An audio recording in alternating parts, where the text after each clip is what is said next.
It is a beautiful Saturday afternoon, and if you're a little hot, you get cooled off by the fountain in the park. And while you're in the park, let's get some baseball. Nice pitch, see ya, you're out of there. But then the offense also does its job with a line drive base hit to left as we celebrate the July 4th weekend here in the Bronx. As today, the Yes Network presents New York Yankees baseball. It's the world champion New York Yankees against the Toronto Blue Jays in the middle game of a three-game set from Yankee Stadium in the Bronx, New York. Hello, everybody, and welcome to Yankees Baseball. Along with Ken Singleton, I'm Michael Kay. Well, yesterday, the first game of the series didn't go well for the Yankees. They were really 1 out away from winning the game. If Jabba Chamberlain had done the job in the 8th, turned it over to Mariano, but the game was tied at 1. They ended up losing 6-1 in 11 innings. But today, a great pitching matchup. Outstanding. Let's take a look at that. And it's today's New York Lottery pitching matchup. Ricky Romero, 6-4, 2.83 against the veteran Andy Pettitte, 9-2, 2.72. And Ken, the last time these two teams matched up with these two guys on the mound, pretty good game. You go back to the Rogers Center on June the 5th, and both of these pitchers were on their mark. Andy Pettitte was very sharp, had a good breaking ball during the course of the game, as Aaron Hill found out, and the same for Fred Lewis. He is gone on strikes. Ricky Romero, on the other hand, another left-hander, one of the better left-handers in the league. A youngster, second year in the league, he was on his game too. He has an excellent changeup. He's had a very good year for these Toronto Blue Jays. Another good matchup between these two today. Andy Pettitte, 7 2/3 innings, 5 hits, 2 runs that day, 3 walks and 10 strikeouts. Romero went 8 innings, 5 hits, 2 runs, walked 4, but struck out 7, and the Blue Jays won that game in 14 innings, 3-2. Now, unless they pitch complete games, both teams are going to need the bullpen. Yankee bullpen yesterday, not very good. It needs to improve. We'll break it down next on segment 2, right here on Yes. Hello. There are lots of alternative energies out there, like solar and wind power. That gave us the idea for Ocean Spray Cran Energy Juice Drink. It's a better-for-you energy drink because it's made with the great tasting goodness of real cranberry. And we added green tea for extra energy. That's one tasty energy source. Cran Energy Cranberry Energy Juice Drink. The great tasting better-for-you energy drink. Are you a victim of the current bedbug epidemic? Stop itching and solve your problem by calling Bell Environmental, the bedbug specialists. We're skilled in the latest and most effective methods of treating bedbugs. We use instant freeze technology, pesticide-free, completely safe, and perfect for use in office environments and other sensitive areas. Our bedbug dog, Roscoe, sniffs out bedbugs and their eggs with accuracy. Call Bell Environmental or visit bellbedbugs.com. Bell Environmental, over 30 years of green. There are over 358 million trillion gallons of water on Earth. But not all water is created equal. Only 1/10000000th of 1% is filtered naturally beneath the Earth, with a distinct balance of minerals, and emerges crisp and refreshing enough to be called Poland Spring. Poland Spring 100% natural spring water, born better. Welcome to segment 2, everybody. Couple of minutes away from Yankees Blue Jays, second game of a 3-game set. Yankees used 5 relievers yesterday, and only 2 were effective. Marte did his job. Rivera did his job. Chamberlain blew the lead at 1-0 in the 8th inning, and then Robertson and Park just let it get away. Welcome back to Yankees Baseball, everybody. That's Ken Singleton. I'm Michael Kay. And, you know, if you look at this Yankee team, it's hard to be overly critical of them because they have the best record in baseball. But, Kenny, if you want to look at things to be concerned about, I think the bullpen is one area. Well, yesterday was a problem. The Yankees had a 1-0 lead. I felt they were 1 out away from winning the ball game. Mariano probably would have come in and saved the ball game in the 9th inning. But the fact is, Jabba let it get away, and I think he was very tentative after that long shot off the bat of Alex Gonzalez was caught. A great catch by Brett Gardner in the left field, but I think from that point on, he became very tentative, eventually walked Batista, threw him a slider, 3-1 pitch, and walked him. Eventually, he came around to score the tying run on the base hit by Aaron Hill, and that base hit came on a pitch that wasn't very good at all. Mo came on to preserve the tie, but from that point on, Robertson couldn't get the job done along with Chan-Ho Park, and it was all Blue Jays from that point on. That might be something the Yankees will be looking for once the trade deadline approaches. But yesterday, one of the good things, the defense on this team. They flashed some leather. Lineups, first pitch, baseball, next on Yes. See you, buddy. Pardon me. These vets must be here for the parade. Would you look at that? Paying to have a designer's name all over your luggage. What is that? Excuse me, sir. Whose name is on your duffel bag? My name, Connor Bryant. Now that's deserving a piece of the High Life. Miller High Life is saluting vets of Iraq and Afghanistan. Now, for every bottle cap return, 10 cents will be donated to help give vets a piece of the High Life. The 2009 New York Yankees are world champions. Come out to Yankee Stadium in 2010 to see the 27-time world champion New York Yankees in action. Don't miss a Yankee Stadium tradition on Tuesday, July 20th. When the Yankees play the Angels, it's cap night with the first 18,000 fans 21 and older receiving a Yankees cap, courtesy of Budweiser. In 2010, come home to Yankee Stadium, the home of champions. Welcome back. I see you brought some friends. Well, it's a very special place, the kind you want to share with others. We really are impressed with the hotel rooms. And they're very hard to please. Yes, I am. The party's getting started. At Mohegan Sun. Everyone's invited. Everyone who's fun. Could you use some sun? Mohegan Sun.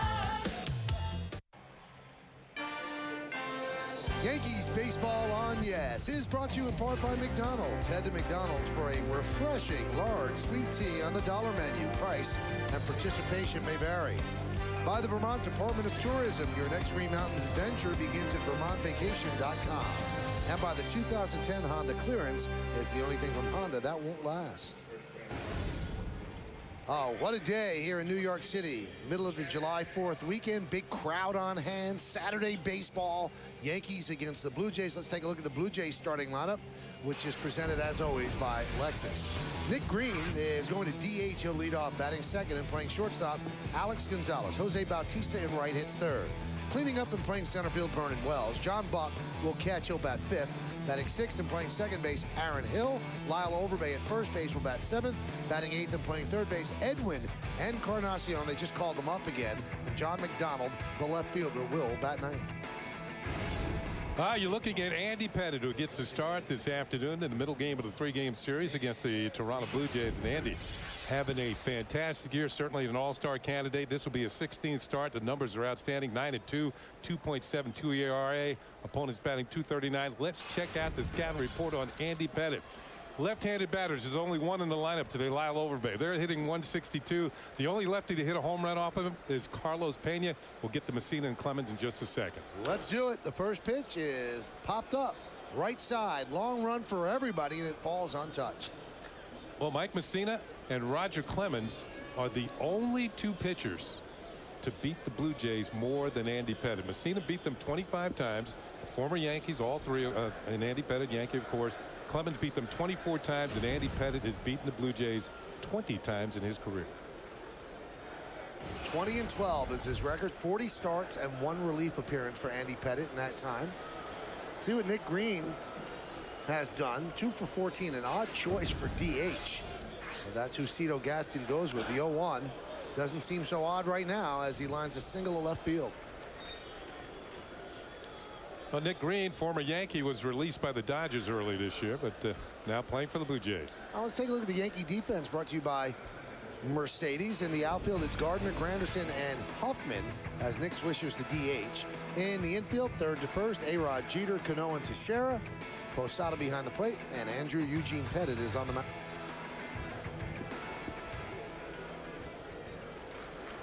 Here's Alex Gonzalez.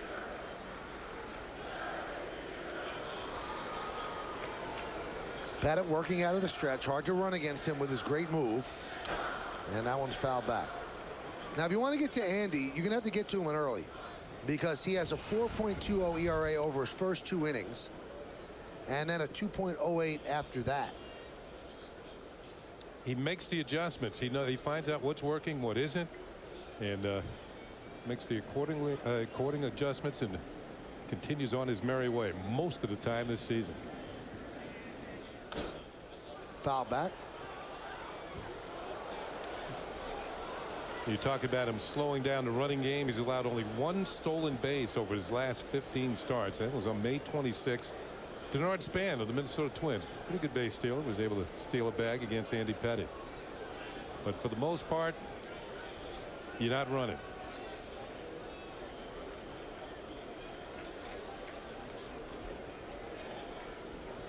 The 0-2. Grounded foul.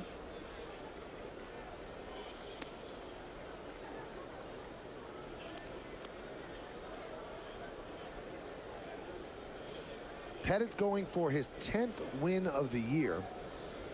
Check this out. He did not win his 10th win last year until August 21st.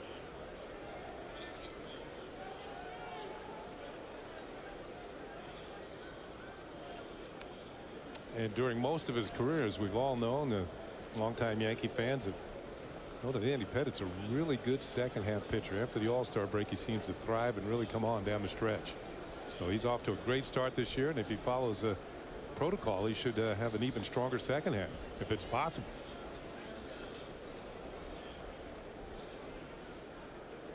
The 0-2 popped up. Cano makes the play. One away. Let's look at the game time weather conditions presented by Bigelow Tea. Starting to get a little hotter here in the city. Now 83 degrees, humidity 30%. The winds out of the northwest at 6 miles per hour. And the forecast, well, I mean, we're going out on a limb here. Perfect day for baseball. Wow, that's a postcard right there. Place looks great. Oh, man. Full stadiums, a lot of energy.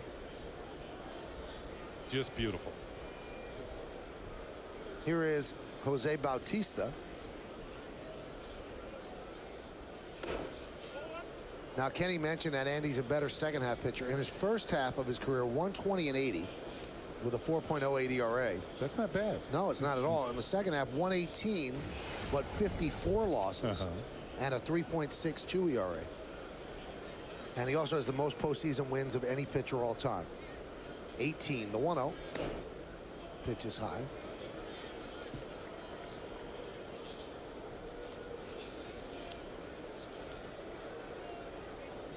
Now, Andy has not had success against the Blue Jays in the Bronx. Since 2002, Pettitte is 0-5 with an 8.35 against Toronto at home. That one is driven deep to center field. Granderson back, still back, turning, looking. See ya! A 2-run home run for Bautista, his 21st of the year. And the Yankees are trailing 2-0. Bautista is the league leader in home runs. And that breaks a string for the Blue Jays. They hadn't hit a home run in 5 games. That's their longest stretch all season long without hitting a homer until this swing. 2-0 pitch, up out over the plate. He drills it to center field. And the Blue Jays take a 2-0 lead here in the first inning. And as you can see, he takes the American League lead in home runs now with 21. Pitch to Wells.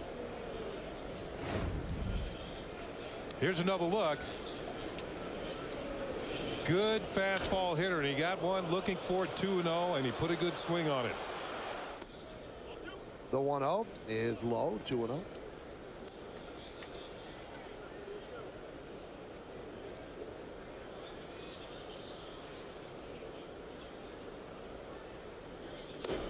And a strike. Last time out, Andy against the Dodgers, not his best performance. 5 innings, 6 hits, 5 runs. 4 of them earned. 3 walks, 5 strikeouts. He did not get a decision in that game. The 2-1. 2-2. Yeah, Andy made a couple errors in that ball game, if I remember correctly. Yeah, the Yankees got very sloppy with the bunt game. He threw one into left field past Alex Rodriguez.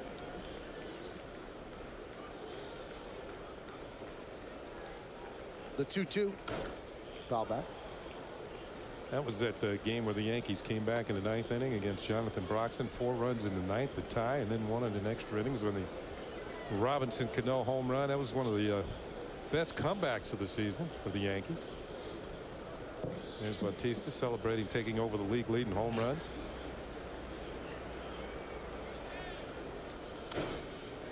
Foul back to the screen. That's the line we spoke about. He threw 93 pitches, lasted just 5 innings.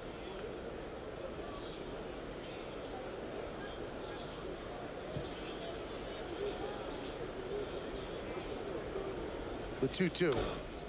Foul back.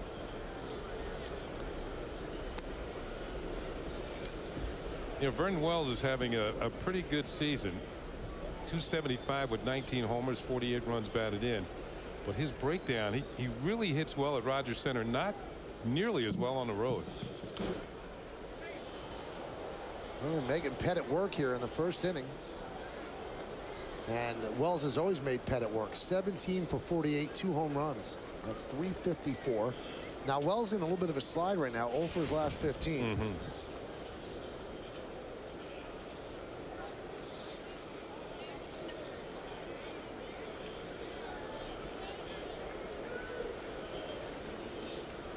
And the pitch.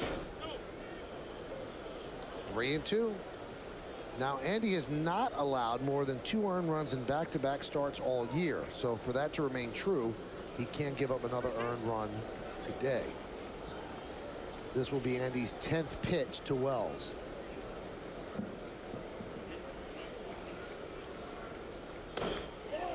Just missed. And Wells works a walk. Andy kind of looking in at home plate umpire Dan Iasonia, wondering where that pitch was. And we get the benefit of, I don't know. That looked pretty good. Now, yesterday that was a strike. Did it have the corner? Yes, it did. Was it too low? Maybe.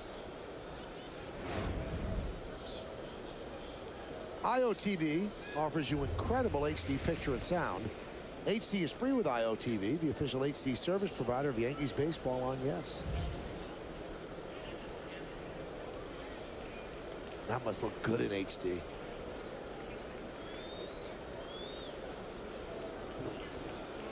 I bet you that looks good in standard def.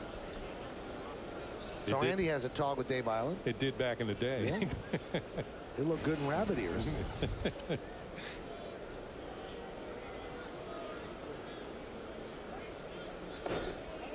Pitch outside to John Buck. So Andy laboring here in the first inning. He's thrown 20 pitches.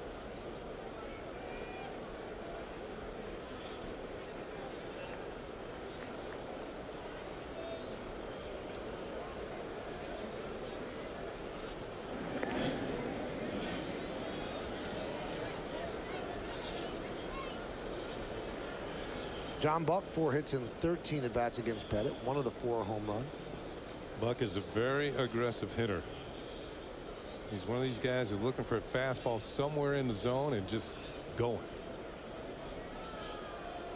Very dangerous early in the count if you don't spot your fastball.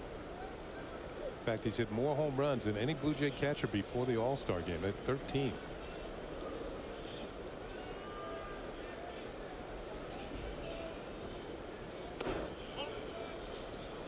Count 2-0.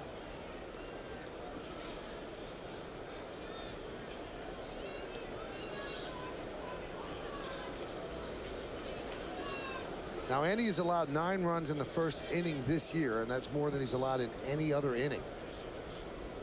So 2 in so far.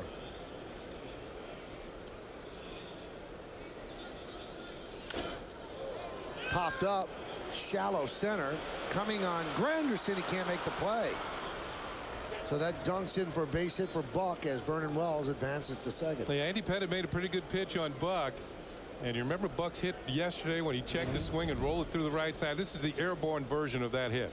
He gets it in on his hands. Granderson playing fairly deep because Buck has some power and couldn't recover as this ball falls in between Jeter, Gardner, and Granderson. Buck has himself another hit.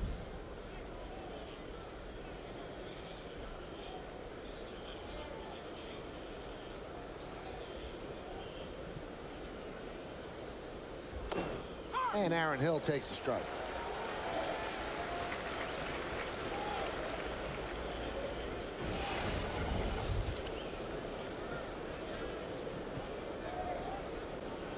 Those numbers look out of place for Aaron Hill, who was an all-star last year.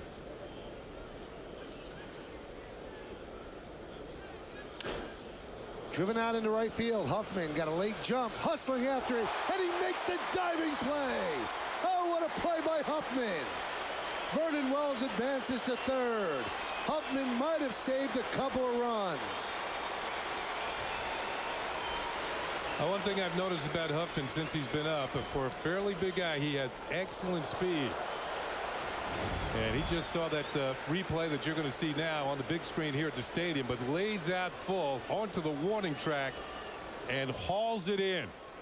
Tremendous play by the youngster in right field. Here it is in Yesmo. Airborne. Oh, my goodness. Looked like a catch by a wide receiver for a first down.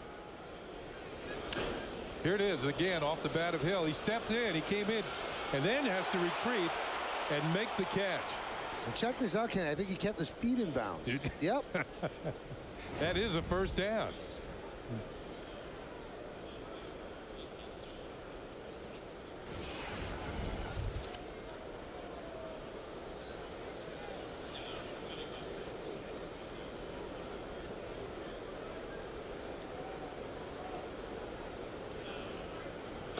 Pitch outside.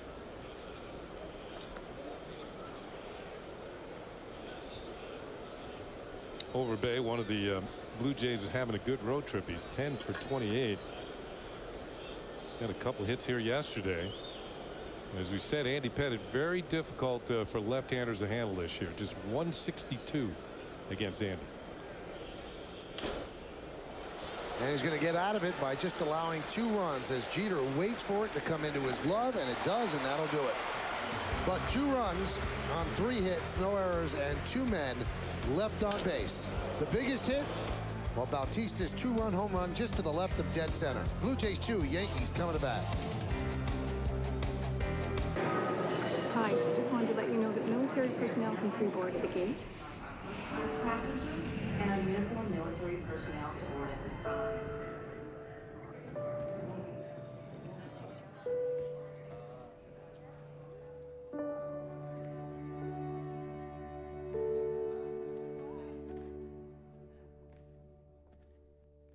To those who put our country first, we are honored to do the same for you. Let's go. Come on. Hurry up.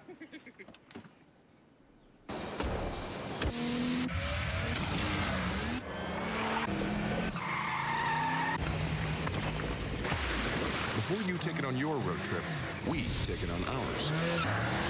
Now during the summer event, get an exceptionally engineered Mercedes-Benz, like the 2010 C-Class, an IIHS top safety pick for 1.9% APR, or lease one for $349 a month. We go to the bottom of the first inning. The Blue Jays have a 2-0 lead on Bautista's 2-run home run. So let's take a look at the Yankees starting lineup that will try to make that back up, and it's presented by Lexus. The captain, the shortstop, Derek Jeter, will lead off. DHing today, Nick Swisher. Mark Teixeira at first base will bat third. Cleaning up and playing third is Alex Rodriguez. Robinson Cano at second base will bat fifth. Batting sixth and catching, Jorge Posada.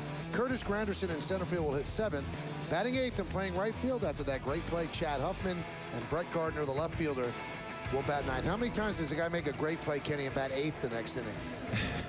At least for today, he's going to. Ricky Romero, 25-year-old left-hander on the mound for the Toronto Blue Jays. Here are his numbers. This will be his 17th start. He's 6-4. Very good earned run average.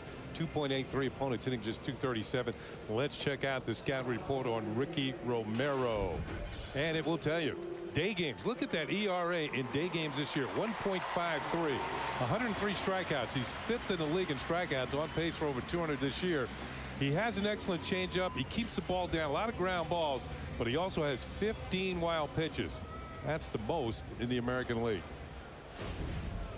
Well, the Yankees have to play some catch-up here on this Saturday afternoon. They're down 2-0 before they come to the plate, and Derek Jeter will start it off. Jeter, 3 hits in his last 15 at-bats. He's at an unusually low average for him at this point, 282. The Yankees are 48 and they're 31.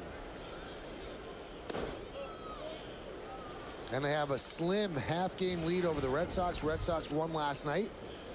behind Tim Wakefield. Tampa Bay lost again, and Tampa Bay's 2 back. Toronto 8 behind the Yankees.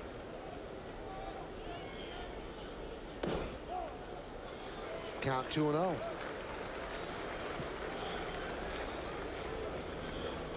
And those are the standings.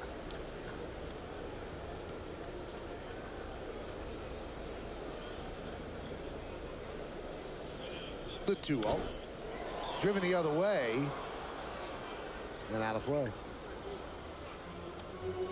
Mention Romero's changeup and what he does to be effective. He gets the hitters behind on the fastball and too early for the change. And he sort of has you in that rocking chair when he's really going well. And you can't really square anything up.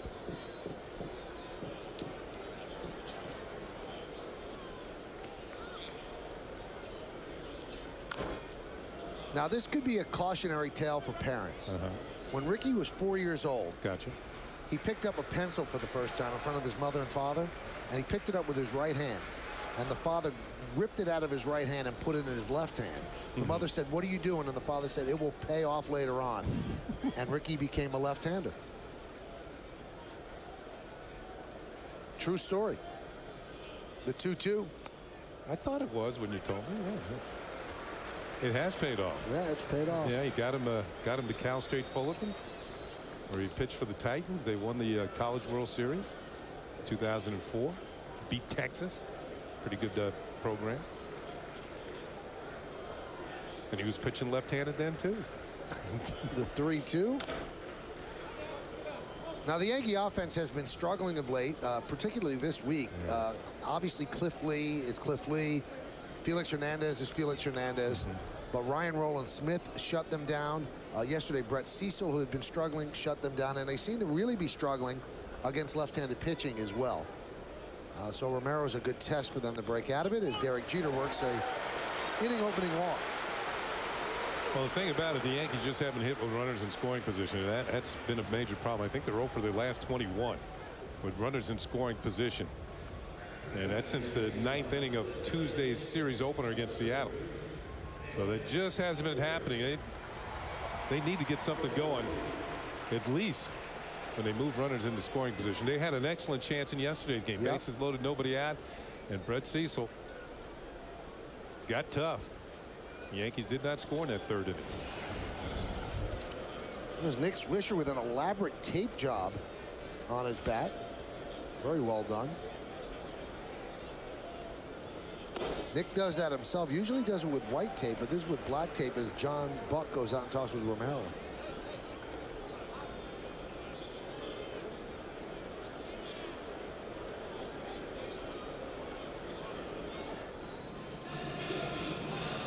Why don't we take a look at the Blue Jays defense behind Ricky Romero. I'll get that right. Brought to you by Mercedes, McDonald, Wells, and Bautista left to right. In the infield, Encarnacion, Gonzalez, Hill, and Overbay 3rd to 1st. Buck behind the plate, and Romero is on the mound.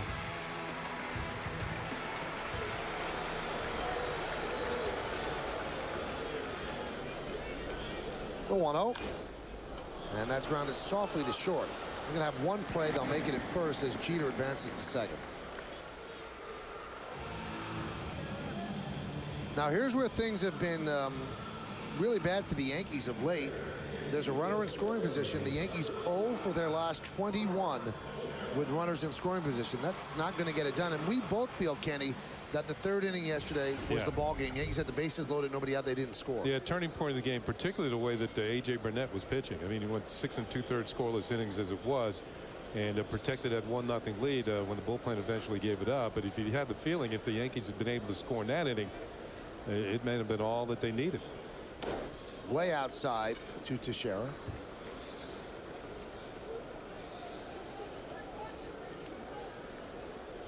They were 0 for 8 yesterday. And opponents are hitting just 196 with runners in scoring position against Romero.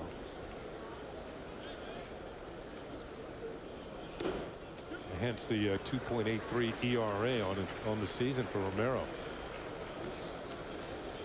This is his 2nd year in the league. And I mentioned how well he's done against lefties, and that's a big change from last year. Popped up. Shallow center, backing up Gonzalez, and he will make the play for the second out.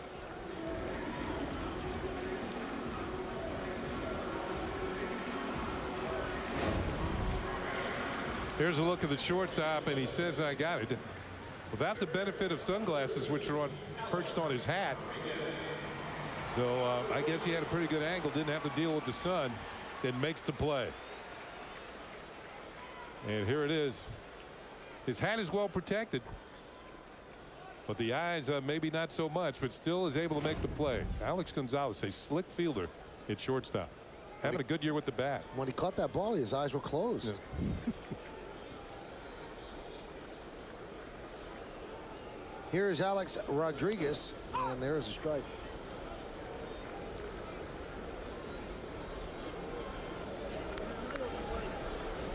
Toronto's one of the teams. Ball not quite in the glove yet, and yeah, eyes closed.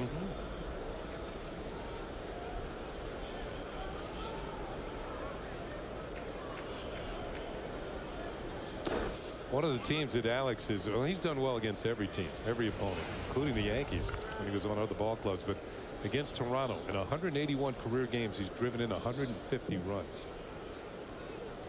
That is wearing out some pitchers. Tito Gaston, probably seen enough of Alex Rodriguez over the years.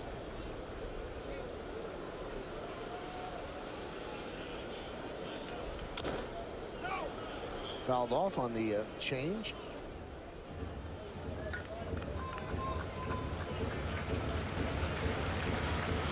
Those are the numbers Kenny spoke about. 303. 50 homers. So that's only 19 games more than a regular season.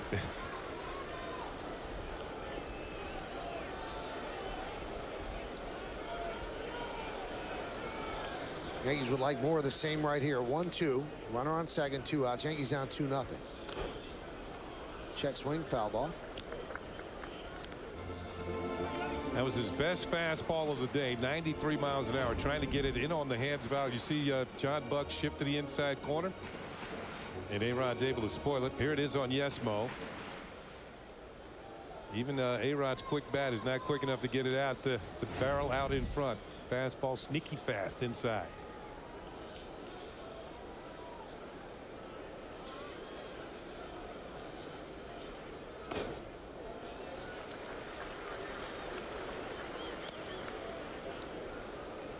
Always felt that the first at-bat of the game was the most important, setting the tone for a hitter. I like to see as many pitches as possible, so there wouldn't be any surprises in your subsequent at-bats during the course of the game.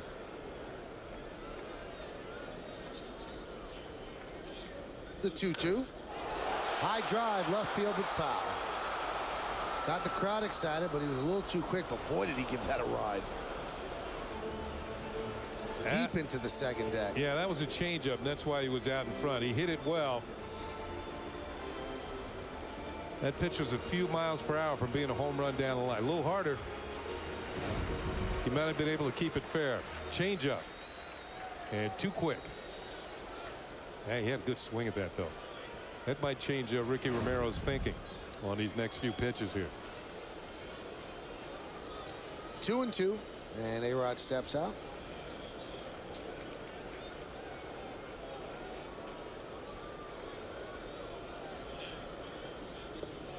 Swing and a miss, ball in the dirt. Buck scrambles after it, gets himself an angle, and that'll do it. And once again, the Yankees now are 0 for their last 23 with runners in scoring position. Yankees strand 1. We played 1. It's 2-0 Blue Jays. Are you free to be one with nature, or one of thousands in the revolution? Here, you're free to discover and laugh and so much more. Plan your getaway at visitwilliamsburg.com. If you can't wait to see the hottest new releases, you can forget about Netflix and Redbox. That is exactly right. DirecTV Cinema brings home the best Hollywood hits the same day as DVD. Yes! Those other guys? Tonight, tomorrow, when? 28 days later. Hey, girls. Got him! DirecTV Cinema brings you new releases sooner. Channels 125 through 199. Sleepy's July 4th holiday mattress sale is going on now. Get a Sealy Posturepedic Serta Perfect Sleeper or Simmons Beauty Rest mattress and box spring starting at $3.99. Plus, get Sleepy's incredible doorbuster bonuses. Get a free comforter, free Serta sheet, free Snap camcorder, or iPod clock radio absolutely free with select models. Plus, finance your purchase for up to 5 full years during Sleepy's July 4th holiday mattress sale. Going on now. Trust Sleepy's for the rest of your life. Are you free to feel the wind in your hair or put the wind back in your sail? Here, you're free to imagine and play and so much more. Plan your getaway at visitwilliamsburg.com. Hey, it's time for the Toyota Text Poll. Today's question is, who is the MVP of the Revolutionary War? You text your vote to 58772, and here are your choices. Was it John Adams, Ben Franklin, Thomas Jefferson, or George Washington? You can text your vote 58772, and standard text messaging rates apply. Wow, it's too deep for me. We go to the second, 2-0 Blue Jays, and Edwin Encarnacion leads off. I see where we're going there. 4th of July. Yeah, absolutely. Encarnacion has had a Lazarus-like return here to the Blue Jays. Wow, you know, Hot Power was here yesterday, had a couple of hits, and now Encarnacion back from AAA Las Vegas. So whatever happened in Vegas, in this case, didn't stay in Vegas. And they didn't just send him down, Kenny. Yeah. They designated him for assignment. Any team could have taken him, and he got through and ended up accepting the assignment to AAA. And to his credit, he battled back. Yeah, 14 for 42. He was on a roll, to say the least, in Vegas. 7 games in Vegas. 14 for 42. That's 438. 2 doubles, 3 home runs, 13 runs batted in. Now he's back in Toronto, or back with the ball club. And that will get you back to the big leagues.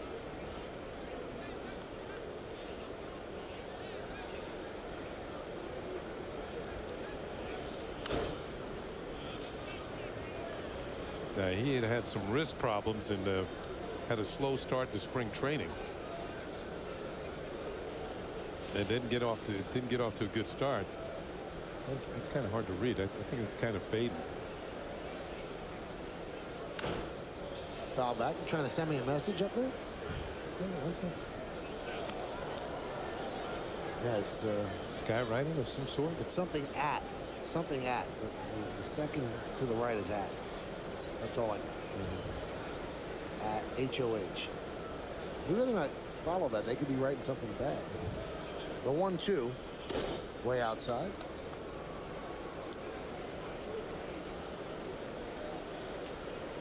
Blue Jays 21 and 23 on the road. They're 41 and 40 overall.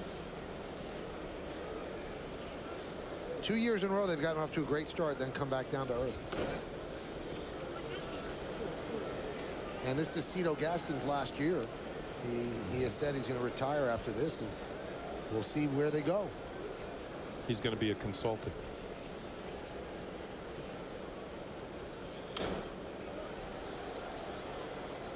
When you're a consultant like that, does that mean they can call you all hours of the day and night? I guess they can, but usually it just means a very glorified retirement job. Okay. Do you see consulting in your future one day? I don't think so. Nobody will want to consult with me. Popped up. Posada.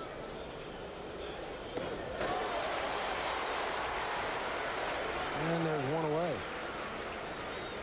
Birthday wishes have to go out today to the Yankee general manager, Brian Cashman, 43 years old today.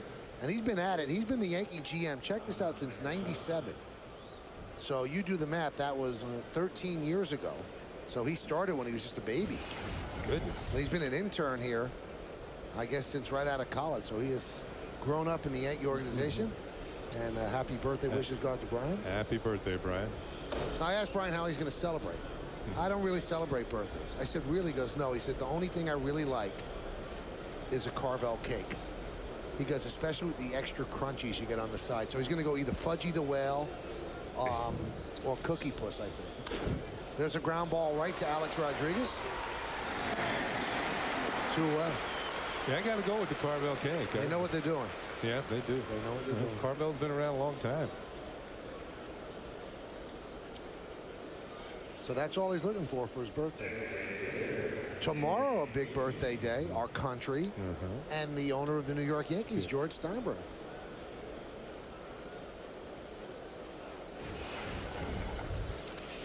And my former Yankee radio broadcast partner, John Sterling. 4th of July. Yeah. Nick Green pops it up. So a nice comeback inning for Andy Pettitte. Teixeira is there, and that'll do it.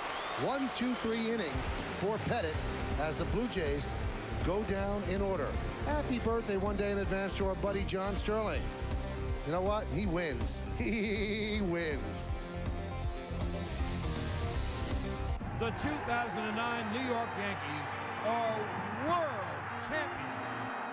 Come out to Yankee Stadium in 2010 to see the 27-time world champion New York Yankees in action. Don't miss the 4th of July at Yankee Stadium when the Yankees take on the Blue Jays, as the first 18,000 fans 14 and younger will receive a set of 27-time world champions ice cream bowls, courtesy of Turkey Hill. In 2010, come home to Yankee Stadium, the home of champions.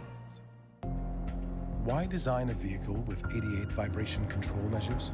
Why engineer 20 available systems that sense and respond to your needs before you're even aware of them? Because the average driver spends over 40,000 hours of their lifetime driving. The 2010 Lexus ES, uniquely designed to make every hour feel just as remarkable as the first. Lease the 2010 ES 350 for $399 a month for 36 months, with $35.99 due at signing. He's not from these parts. No more. There's no room. Where's he going? Well, I'm not gonna wait to eat. We tried. No, that was on me.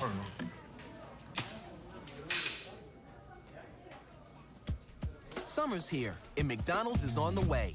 Grab a creamy frappe, ice blended with caramel or chocolate and a hint of coffee. As small as just $2.29.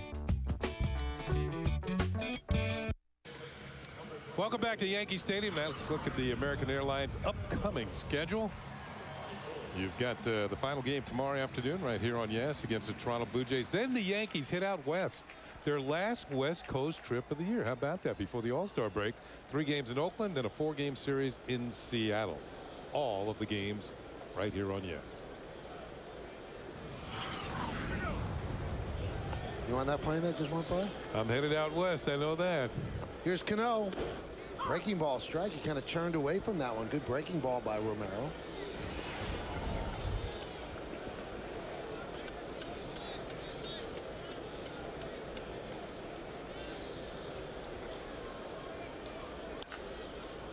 Grounded foul. Cano, 2 for his last 11 and 7 for 30. Still at 347.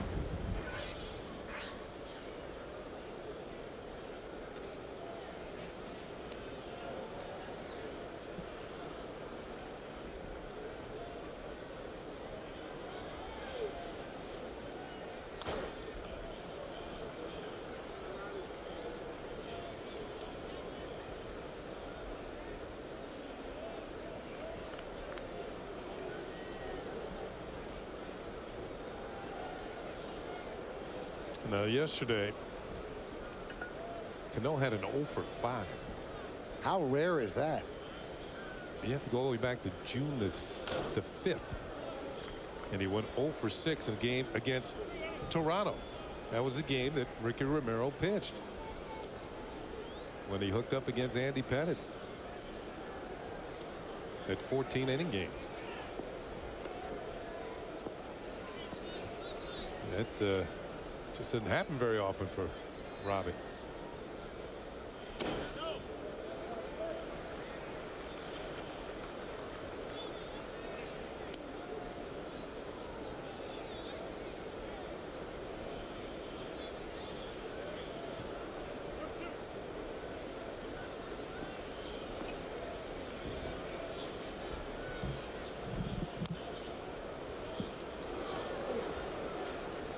In fact, Kenny, it seems like Toronto has Cano's number. He's just 3 for 19 against them this year. Well, they might be the lone team that's been able to figure it out.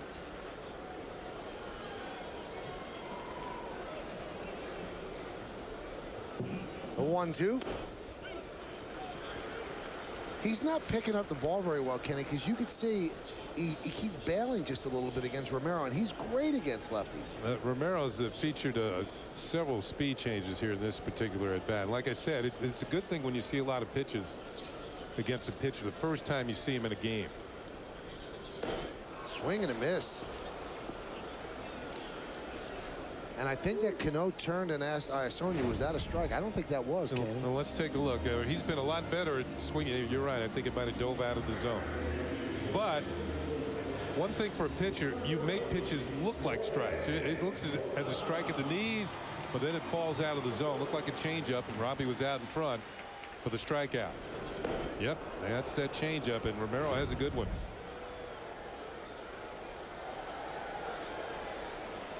Two strikeouts for Romero, and here is Posada. And a strike. He reminds me a little bit of Johan Santana when Santana was with the Twins. Okay. Maybe not quite as overpowering with the fastball. Well, maybe closer to Santana now, because Santana throws about 89, 90 now. Yeah, but the changeup is still very effective, and maybe not quite as good as Santana's changeup. It's still a pretty good one. But I see almost his delivery is about the same. Popped up. Overbait, giving it a look. Running out of room.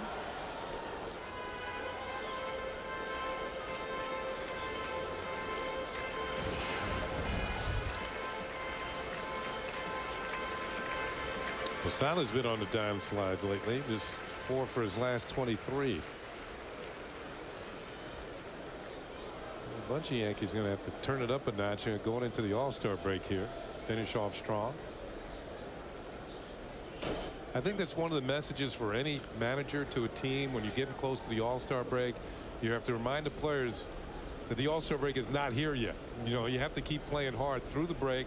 Then you can relax. Get away from baseball for a few days. Those are not going to participate in the game. Line down the right field line. It's a fair ball. Bounces into the corner, and Bautista lets it roll by him. But Posada's going to settle for 2.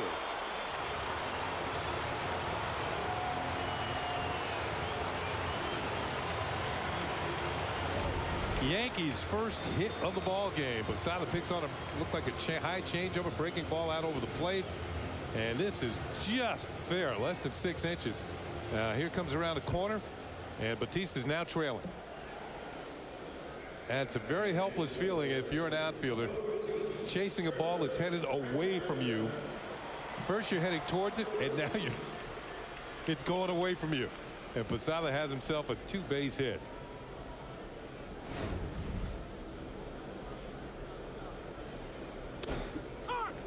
I did that once in Kansas City when it used to be artificial surface. And it turned out to be an inside the park home run. Uh-oh. Yeah.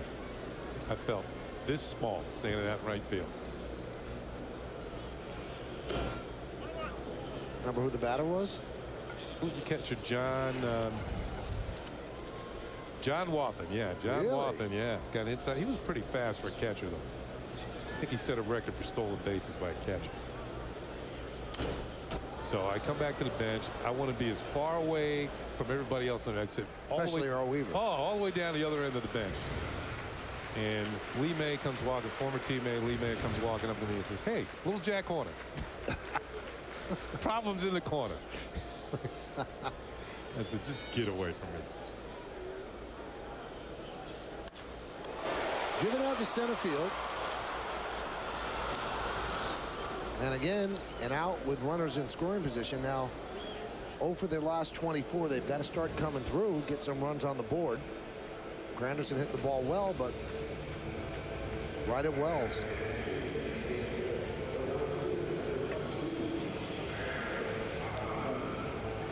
For 11 this series. Something's got to give here pretty soon. Little dunker, broken bat single, anything. There's Chad Huffman. Made a great play in right field in the first inning. Saved a couple of runs. Would be worse than 2-0 right now. There's a strike. Let's take a look at that catch. Here's what Michael's talking about. And there's the off the bat of Aaron Hill. Hits it well. And the layout and the catch by Huffman. Preventing an extra base hit. Speaking of hits, he got a big hit in that rally in Los Angeles. Big 2-run single.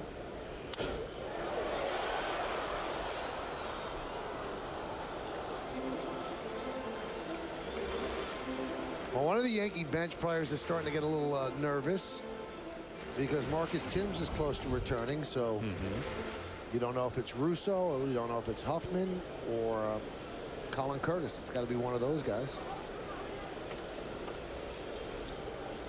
I think Marcus is now rehabbing, and he's playing games now then in Scranton Wilkes-Barre.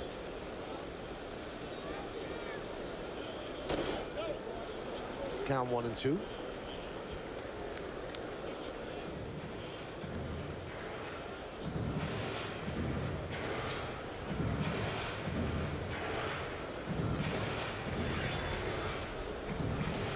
I just don't know how you hear it through the glove. Even when you're listening, they put the glove up. Well, with all the cameras around nowadays, you don't want to take any chances. That's just about standard procedure for every pitcher on the mound now. Humidity's creeping back into the Bronx.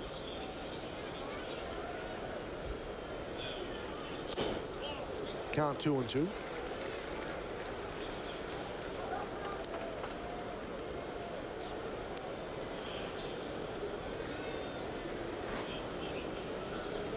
.40 pitches so far for Romero. We're just in the second inning. 24 strikes. Yankees will make them work. The 2-2. And Huffman's worked the count full. And Brett Gardner's on deck.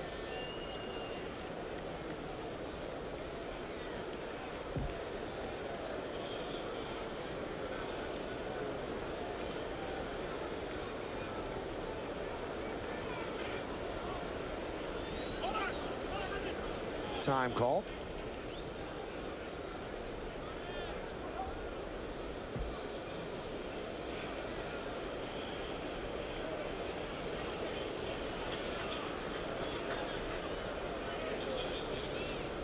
And the payoff. Changeup swung on and missed. And that is a strikeout for Ricky Romero. Yankees strand the double. That's Posada. We go to the third. 2-0 Toronto. Saturday, July 10th and Sunday, July 11th, the Yes Network presents the first ever broadcast of baseball in 3D. The Yankees take on the Mariners in Seattle, and Yes will bring you the event as you've never seen baseball before. Baseball's first live 3D broadcast powered by Panasonic and DirecTV. 3D coverage starts Saturday, July 10th at 10 from the Yes Network. Over 1,000 people a day are switching to Chevy. They like that vehicles like the 2010 Malibu, Traverse, and Silverado half-ton have each been named a Consumer's Digest Best Buy. They like that Chevy backs the quality with a 100,000-mile powertrain warranty. They're not just trading in, they're trading up.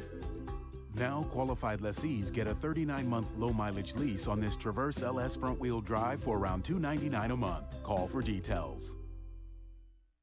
For guys, kidding is the highest compliment. Hey, everybody look at Gabe, bringing back the V-neck. Well done. That top button is fighting for its life. I love the stash, but where'd you dock the steamboat? Hey, Steve, they make that shirt any tighter? Even Europe thinks your pants are too tight. Has he told you about a scrapbooking? But when the kidding ends, we reach for the beer that starts with full flavor and ends with a crisp, clean finish. It's what we do. Budweiser. This part is Warthog Tusk. This part, solid titanium. There are only 49 others like it in the entire world. It's damaged steel, the same kind they use in sword making. It reproduces frequencies only dogs can hear. There are excuses for spending money on luxury. And then there are reasons. Test drive any 5-star crash safety rated Acura at the Driven by Reason sales event. Take advantage of attractive offers on the 2010 Acura TSX for well-qualified customers. I know he made some mistakes yesterday, but I do. And people a lot of times look at things in snapshots or over a couple of weeks. I look over it at the long haul, and I believe that Jabba is going to be successful in this role. Well, Joe Girardi has to hope Jabba's going to be successful. He's the bridge to Rivera, and he has been consistently inconsistent this year. Yesterday, he blew the save in the 8th inning. Yankees went on to lose when the rest of the bullpen, or should I just say Chano Park and David Robertson, gave up 5 runs in the 11th. And that's our jumping off point with Kimberly Jones, who joins us in the top of the 3rd inning. Kimbo, is it hot down there? It's hot, but it feels good. I'm not complaining like you would, Michael. Wow, shot right at me, Kenny. Nice. Well, that'll do it for Kim's report. Kim, what do you know about Jabba? How concerned are the Yankees with him? Well, the Yankees say they need more consistency from all 3 of yesterday's culprits, and that's Jabba, Robertson, and Park. But Joe calls it a snapshot, Michael. We all know how important that 8th inning is, and a snapshot is essentially what Jabba's job is. Yesterday, that 0-2, he got ahead of Bautista 0-2, ended up walking him on a slider. Jabba said he didn't have fastball command, but some of Jabba's numbers this season overall are concerning. Jabba will tell you most of the time he's been good in his 35 outings. That's true, but sometimes most of the time doesn't cut it. And also, Kim, I think that everybody around the Yankees has been spoiled by Mariano Rivera, who's great 98% of the time and has very few failures. So, you know, most of the time is not good enough, especially in that role. That's exactly right. It reminds me, though, of last September, a conversation I had with Jorge, and we were just talking about the season, and unprompted, Posada told me, we're where we are this season because of Phil Hughes, meaning the way he accepted and excelled in that role as setting up Mariano Rivera. They need Jabba to do that right now. Batters hitting .333 with runners in scoring position against Jabba. That's not going to get it done. And 10 of his 35 appearances have yielded opponents runs. That percentage a little too high as well, probably. Any concern on the Yankee front office side? Well, they know it has to get better. They expect more. I think Jabba's inconsistency mystifies them a little bit. They know he can do the job. It's a matter of him doing it every time out, though. Bautista pops it up. Granderson is there. And that's the second out before the inning ends. Kim, what's the update on some of the injuries the Yankees are battling? Let me give you the highlights, Michael. Marcus Tim's rehab at AAA going very well. If all goes well today, he'll be back tomorrow.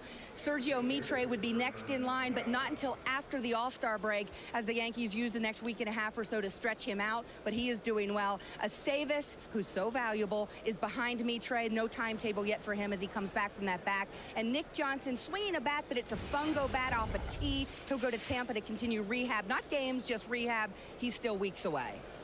Kim, thank you so much. And look at that, the inning's over as Vernon Wells grounds out to Alex Rodriguez. A 7-pitch 1-2-3 inning for Andy Pettit, who is retired 8 in a row. We go to the bottom of the 3rd. It's 2-0 Blue Jays.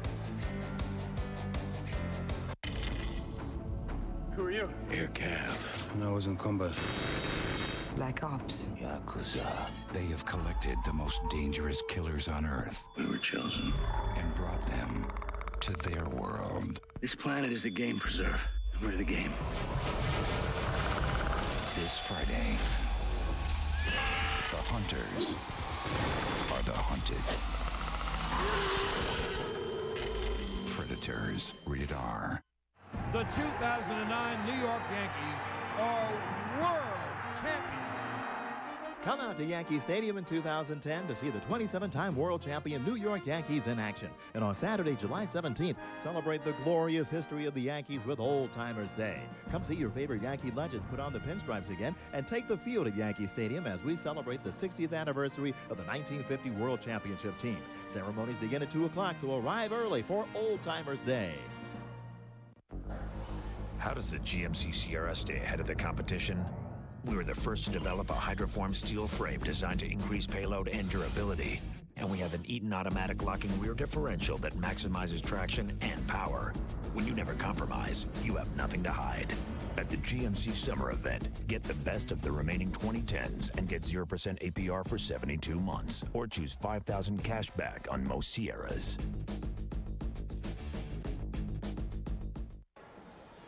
Today after the postgame, don't miss the special updated edition of Yankeeography Bernie Williams. And Thursday at 8:30, catch another Yankeeography update featuring the emotional story of legendary Yankee Bobby Mercer, including new footage and archival material. That's Thursday at 8:30. It's only on Yes. See that guy in the middle there, Kenny? I got him. That's my buddy, Doug Maroney, is the head football coach at Syracuse. He's going to turn that program around. That's his family. I grew up with him. He's about 6'3", 6'4", like 280, and he was that size when he was 12 years old. Ooh, so he knew where he was headed. He was going to be a football player. Absolutely, and he's in his second year. He actually went to Syracuse, and this was his dream job, so we wish him the best of luck. Good guy. Worked hard. Here's Brett Gardner, and he shows bunt and takes a strike. I was talking to Brett yesterday, this morning, I should say, about the catch he made yesterday at the wall, and told him how spectacular it was. I didn't realize he had that sort of ups, and he said as good as that catch was, he saw Colin Curtis make a better one in the minor leagues. There's Alex Gonzalez with the shot off Jabba Chamberlain. Look at the ups. Now, maybe not a home run, but certainly took away an extra base hit. Perfect timing. And, you know, you see the reaction by Jabba Chamberlain, but I think Jabba, after that particular play, got very tentative with his pitches and was almost scared out of the strike zone. And Brett Gardner lines one to right field, a base hit in front of Bautista. Brett Gardner said Colin Curtis actually made a catch in the minor leagues where he got up on the fence and was leaning over the fence, waist out, reached over and pulled it back. Wow. And Gardner says the best catch he's ever seen. And Gardner was playing center and Curtis was playing left field at the time. I had a conversation with Colin Curtis today. Hilarious. I said, well, where are you living? Are you living in Manhattan? He goes, no, some place called the Upper East Side. I said, that's Manhattan, Colin. He goes, I don't know what part of Manhattan. And I said, yeah, you're in Manhattan. That's great. Some place called the Upper East Side. Hey, that's a pretty good neighborhood.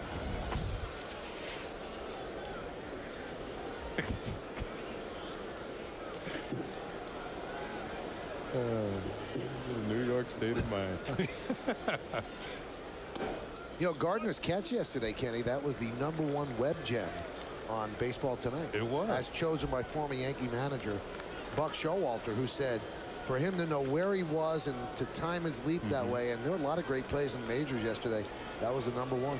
Gardner also said he learned because he had a little room between himself and the fence yesterday, but if you get too close to the wall and then try and jump, the wall actually keeps you from going up. So he learned that in the minor leagues. And I said, yeah, I've been there before. And it's pretty impressive, Kenny. He is a center fielder by trade, and it's a different position to play out left. He's done a good job out there. Yeah, but we've always said, playing left field at Yankee Stadium, you need to have center field skills because there's so much room out in left field, and he's certainly got the speed. And another thing you got to deal with in left, you got to deal with the sun in left field at Yankee Stadium. Count 2-0 on Jeter.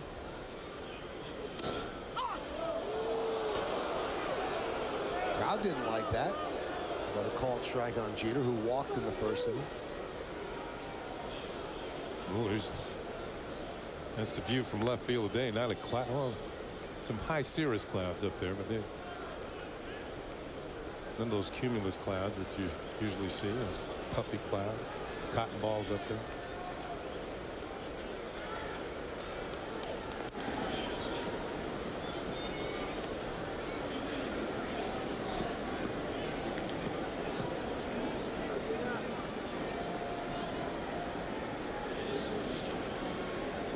Guy like Gardner with his speed could be just the tonic to jumpstart the Yankee offense, which has been somewhat sleepy over the last couple of games.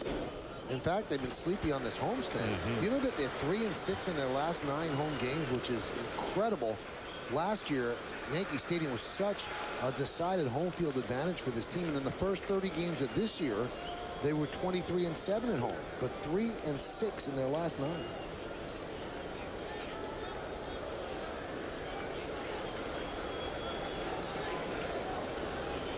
There he goes. And that one's punched to right field, but foul. Nice catch with a fan with a glove.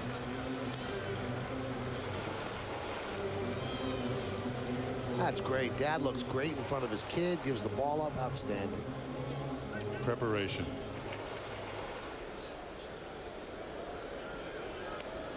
What's the old proverb? Fortune favors the prepared? Something like that? That's a new one. I don't know. Luck is the residue of design. Yeah, I've heard that one, yeah. And another walk to Jeter. Well, you figured Gardner was on the move at 3-1. He was going to go again on 3-2, and he was on the move, but Jeter takes the walk. Second time in a row the captain has drawn a base on balls. The only two given up by Ricky Romero. But the Yankees have the tying runs on base. Now, this is where usually things have been installing out of late. Now it's time to get something going.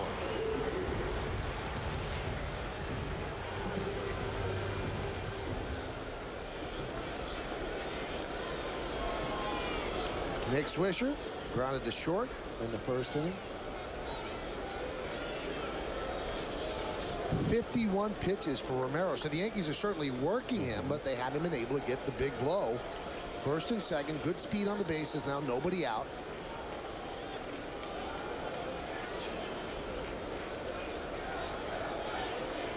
And the pitch. Swisher runs the hands up the bunt and takes a strike on the outside corner. The reason why that pitch count is up, just about everybody to the plate has run a fairly deep count against Romero.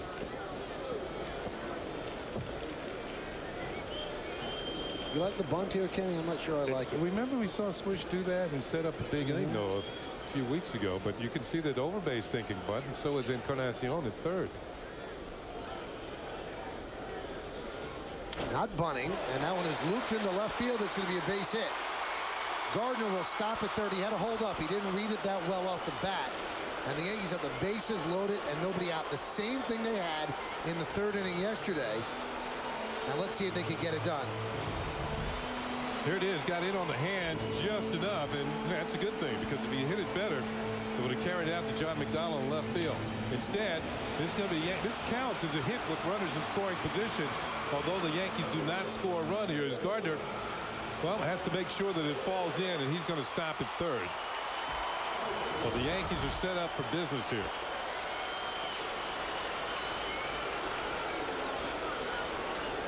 Mentioned yesterday, bases loaded yesterday in the third, nobody out. A-Rod and Cano struck out. Now it's Teixeira up there. Grounded inside third and down the left field line. Gardner scores. Here comes Jeter. He'll score. Swisher goes to third. He stops there. It's a double for Teixeira. A two-run double. And the Yankees have tied the game at 2.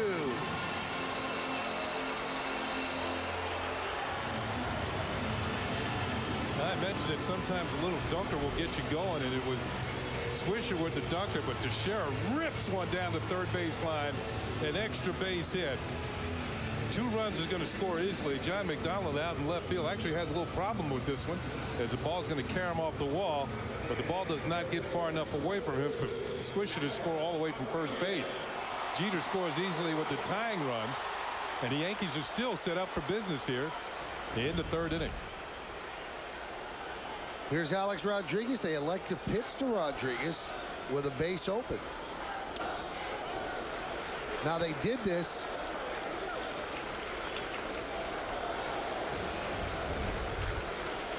in the first inning yesterday. Second and third, 1 out, and he hit a sac fly, and then Cano flied out to center, showing you the type of protection Cano is giving A-Rod.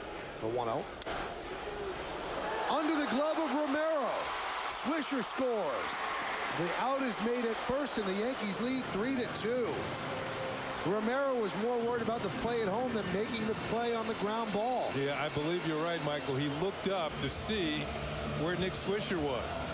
And in doing so, he missed the ball altogether, and Swisher's able to score.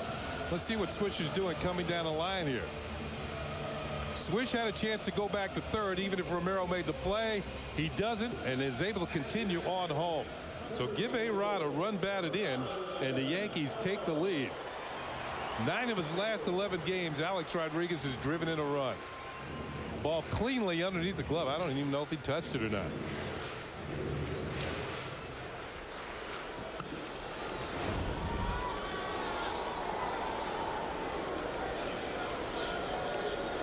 Well, they bring the infield in with a runner on third base and just one out. Here's Cano. So the Yankee offense, slumbering, awakens to the tune of 3 runs and looking for more. Now they do score that just a 6-3, so Romero did not touch the ball. So it's a 6-3 and the 58th ribby for Alex Rodriguez.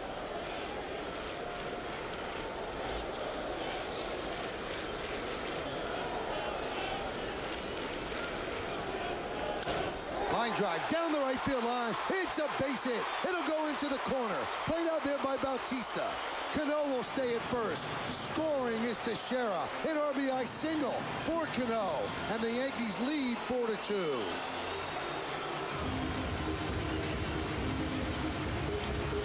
Bruce Wald, the pitching coach, on the jog out to the mound to slow things down for Ricky Romero. This was a rocket off the bat of Robinson Cano. In fact, he hit it so hard he held himself to a single.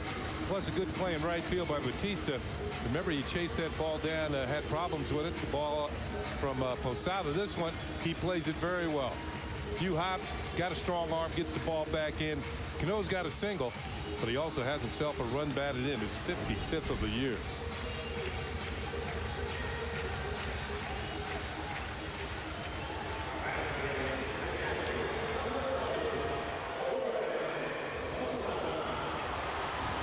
The Yankees were 0 for their last 25 with runners in scoring position this inning. Entering this inning. Now this inning they are 3 for 4 in that situation.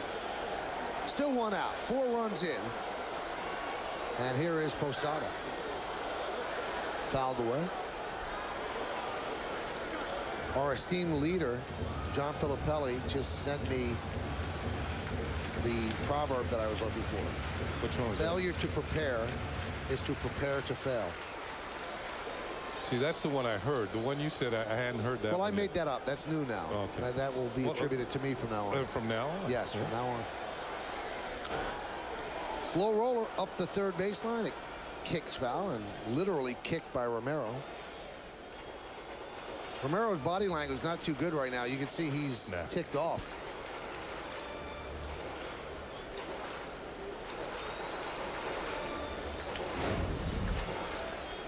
Ball is fouled. Romero, well, you know, the World Cup has been going on. Maybe he's influenced by that. I think that was a little wide of the goal, though.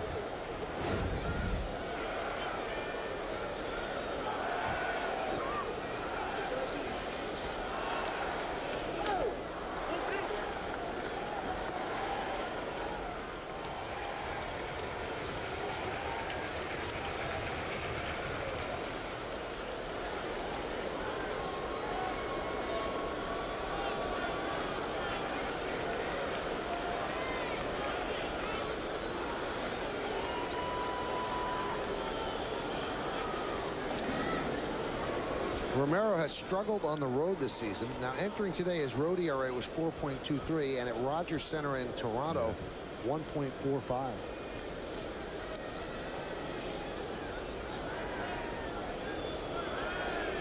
You know, Rogers Center being his home ballpark, maybe he feels more comfortable on the mound there. It has to be that, because that's a pretty good hitter's park. Yeah, it is. You know, the cold days early in April, they keep the roof closed at the Rogers Center, and the cold winds in Canada do not affect the playing of the game. I always felt the indoor stadiums were the ones where you're going to get the best hitting. I mean, we just saw that in Arizona. I mean, that's an all or nothing ball. That's a very good hitting ballpark. Good hitting for the Yankees this inning, as you can see. And that one is driven to center field, but Wells is there. Didn't really carry that well, and Wells had to make the play coming in for the second out.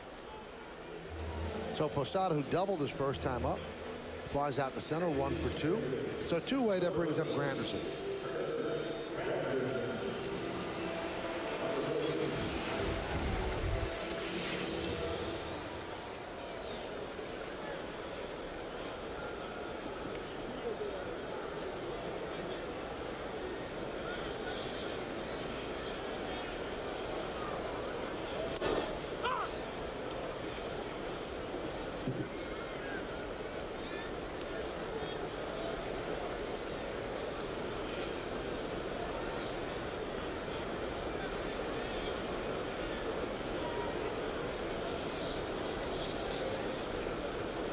The 0-1. 1-1.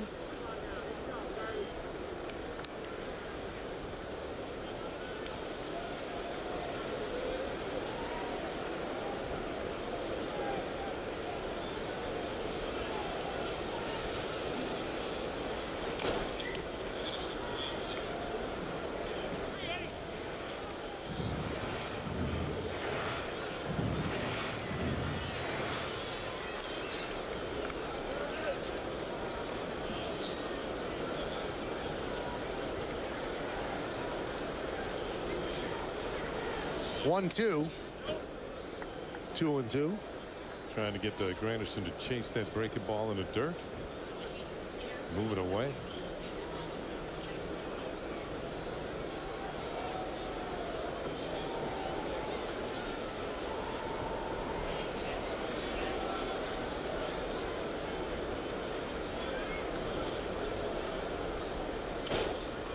Dribbled slowly towards second. Avoided a collision and avoided getting Granderson. Don't know why he didn't just tag Cano. And Granderson beats it out for the infield single.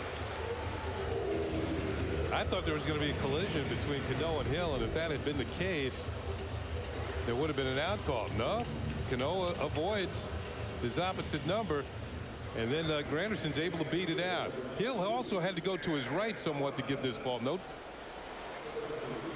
contact there, and here's the throw on the first. Is he safe or is he out? Safe. He beat it. Close play, but an infield single. The Yankees have now batted around here in the third inning. First and second for Huffman. Grounded, foul.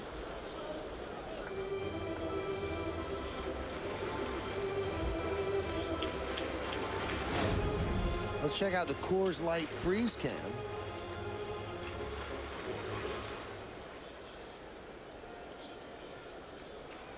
Freeze it.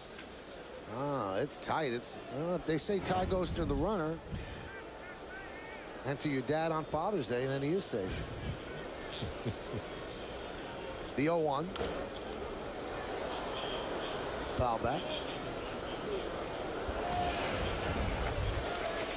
Although Huffman struck out his first time, he's had some pretty good swings here at Romero. Right now he's in the hole, though. No balls and 2 strikes. If he gets anything going in this at bat, he's really going to earn it. But he's had some good swings at Romero.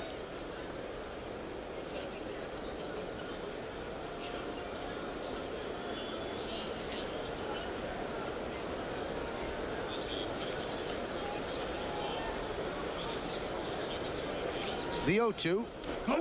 Could not get out of the way. He will take first. And the bases are loaded, and Romero having a nightmarish inning here in the third.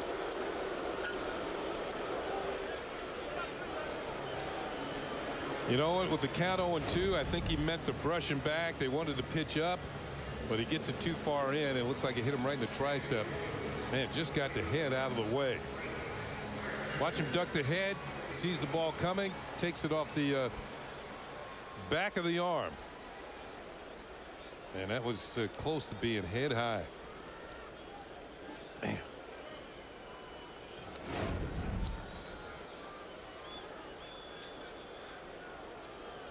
So here's Gardner, who started off with a single, and this will be the 30th pitch of the inning for Romero.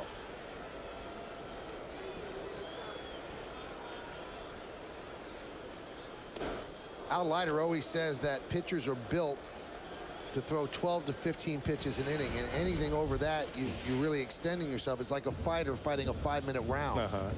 He said that's when you really feel fatigue, your legs, your hips, and also you cardio-wise, you're really sucking wind out there if it's this many pitches. Yeah, it's a carryover to the next inning too, especially if your opposing pitcher can get your team out 1, 2, 3 real quickly and get you back out on the mound. 30 pitches this inning for Ricky Romero. And he's also been out there 20 minutes. Brian Talent now begins to throw.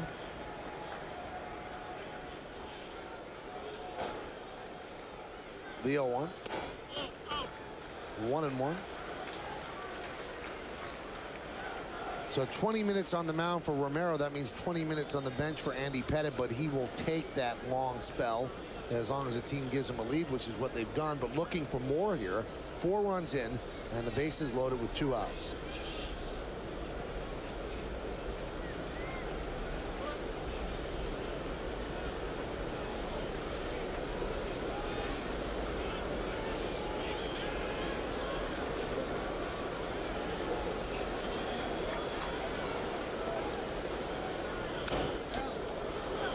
Gardner will make him work. Gardner fouls off a lot of pitches. You know, all those years in the minor leagues as a leadoff hitter, you still have those skills, even though you're batting more or less. Well, we've seen him up as high as second this year, occasionally first when Derek Jeter's out of the lineup, but mostly in the 9th spot.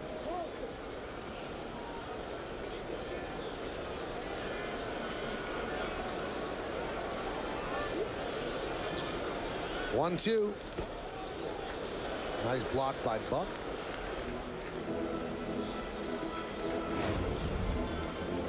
Here's a look at a play which might have saved the run. Using the chest protector, get the ball blocked right in front of him. Here it is on Yesmo, well outside, in the dirt. And John Buck shifting over to make the block.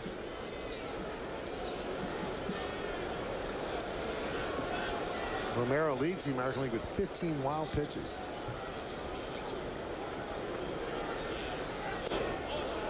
Count 3-2. Well, he really didn't want to go to 3-2 because that will start the runners with 2 down, and it gives him a chance on an extra base hit. Huffman runs well. He might be able to score all the way from first.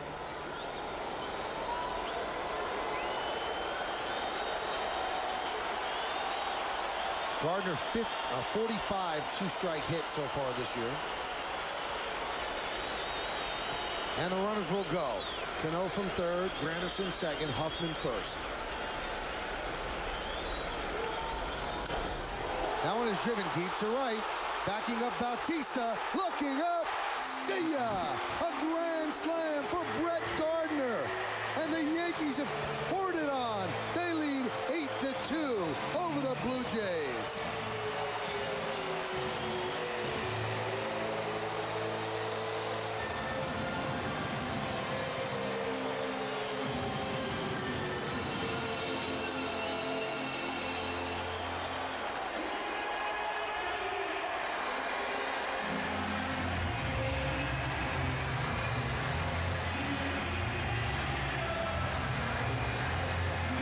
First career grand slam for Gardner. And I believe the Yankees' 8th grand slam of the year. And that grand slam knocked Ricky Romero out of the game. Coasting along, Yankee offense somewhat sleepy for the last week. And they scream out for 8 runs here in the 3rd inning. And the inning is still alive. Here it is. Inner third of the plate. Every once in a while, Brett Gardner will catch you speeding on the inner third. And this time, to the max, a grand slam home run. Big inning for Gardner and for the Yankees. We'll be back. In recent tests, one car was deemed the 2010 best midsize sedan. It wasn't the Ford Fusion, definitely wasn't the Honda Accord or the Hyundai Sonata, and it wasn't the Subaru, Chevy, or Nissan. It was a 2010 Toyota Camry, touted as best midsize sedan by Motor Trend. And now, during Toyota's national clearance event, get a low 0% APR for 60 months or lease a new Camry for just $179 a month. Toyota, quality to move you forward. See you, buddy. Pardon me. These vets must be here for the parade. Would you look at that? Paying to have a designer's name all over your luggage. What is that? Excuse me, sir. Whose name is on your duffel bag? My name, Connor Bryant. Now that's deserving a piece of the High Life. Miller High Life is saluting vets of Iraq and Afghanistan. Now, for every bottle cap return, 10 cents will be donated to help give vets a piece of the High Life. We'll begin with a spin, traveling in the world of my creation. What we'll see will defy explanation. Remember when you were 5 and anything was possible? happy 5th birthday again. Come with me, and you'll be in a world of pure imagination. With one swing, Brett Gardner gets his career-high 4 RBIs, and this call to the bullpen brought to you by AT&T. Rethink possible. So Brian Tallett takes over for Ricky Romero.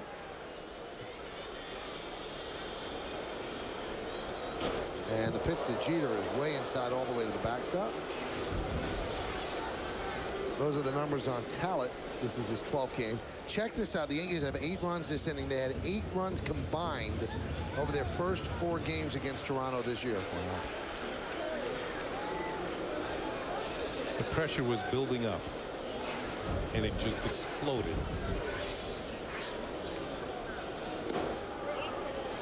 The talent on the mound has actually worked in the starting rotation earlier this season. He made 5 starts. But now back in the bullpen, where we've seen him most often. Sinker slider type pitcher.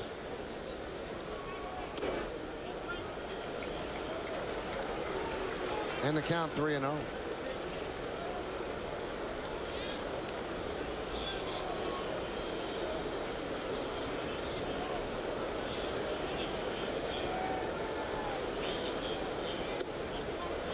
And he walks Jeter on 4 pitches. The 3rd walk issued to Derek Jeter. This copyrighted telecast is presented by authority of the New York Yankees and may not be reproduced or retransmitted in any form, and the accounts and descriptions of this game may not be disseminated without the express written consent of the New York Yankees. Yeah, that's Gardner's 4th home run this year, all 4 here at Yankee Stadium. And to me, his first swing of the at-bat kind of set up the tone of the at-bat. He had the same swing he had when he hit the home run. It's just that he fouled the first one back. So he was looking for something on the end of 3rd to do some big-time damage, and he got it done. You know, one thing you have to say about Gardner, he's got power. Yeah, he does. does. He knows that his game is to just slap the ball the other way. And sometimes during batting practice, he'll show off, and he'll hit him into the seats. He's got that sort of swing, and he could do it, but he knows it's not conducive to his ultimate game, which is to use the speed and get on base as much as he can. That was his 20th hit to right field. 4 of them are homers.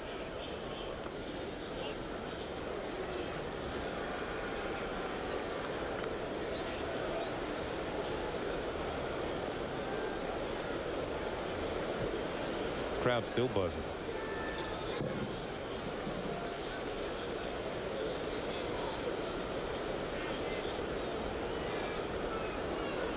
Talent goes over to first. Jeter back. So the Yankees are up 8-2, and Andy Pettitte has a lead to protect now after giving up that 2-run home run to Bautista in the first. 8 runs, the most the Yankees have scored in an inning this year.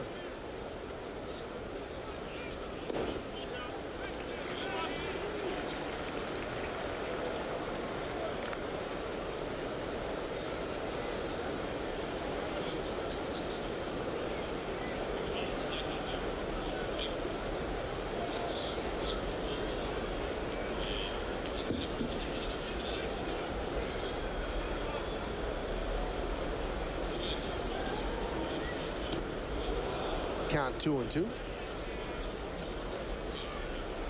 This inning, 29 minutes. This half inning, 29 minutes long.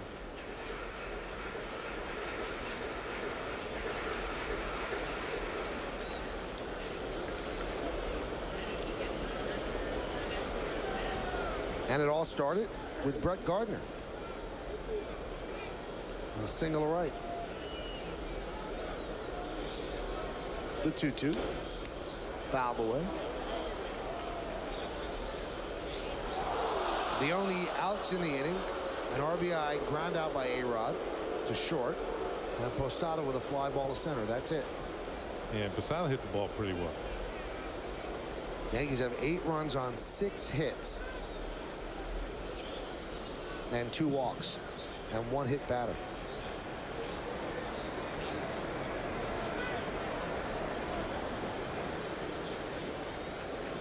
The 2-2. And the count 3-2. So that releases Jeter at first.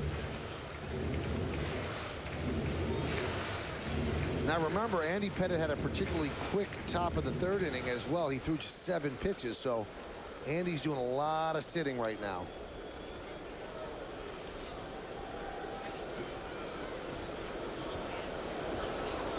I think he's fine, though. 3-2. And a walk to Swisher.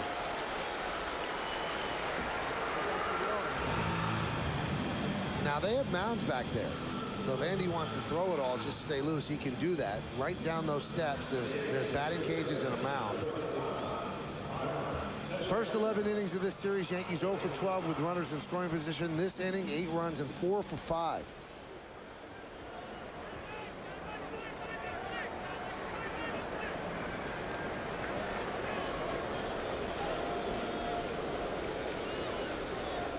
Mark Teixeira had a big blow in this inning, a 2-run double inside the line at third.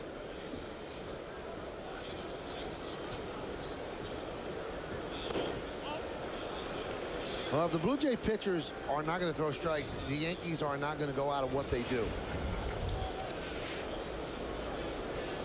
And they're famous for it. They will not deviate from their game plan no matter what the score is, no matter how long the inning is. Yeah, the walks and the hit batter actually help fuel the inning. Count 2-0.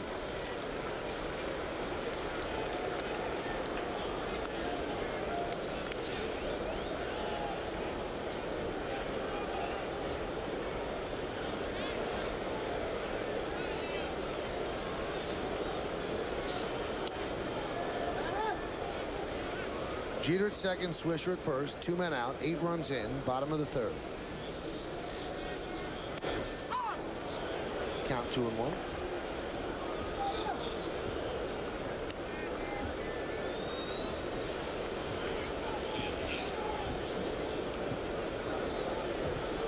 We used to have a saying that let's hit for 45 minutes. Coming close. That one gets through Buck as the runners move up.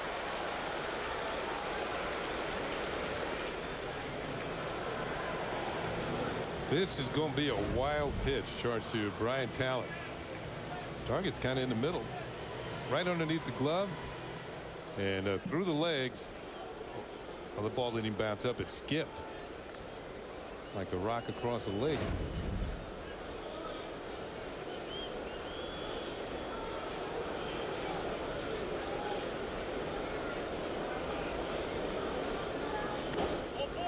And he walks to Teixeira.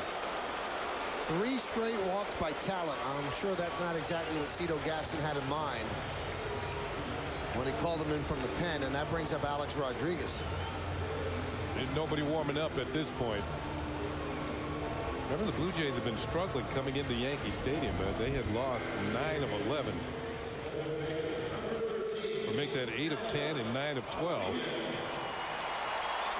until yesterday's win. And also, they lost 5 in a row. They broke that streak yesterday.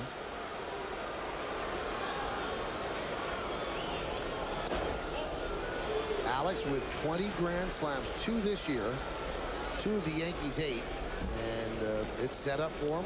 A pitcher who can't throw strikes. Bases loaded. We've already had 1 grand slam this inning by Brett Gardner. Could there be another?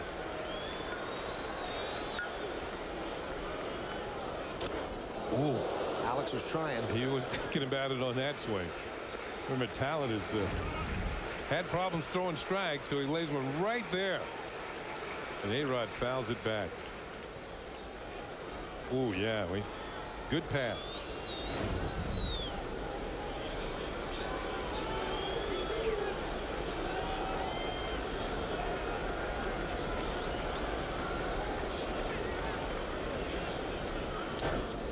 Another one. 2 good swings by Alex Rodriguez, but he's behind on the count. Man.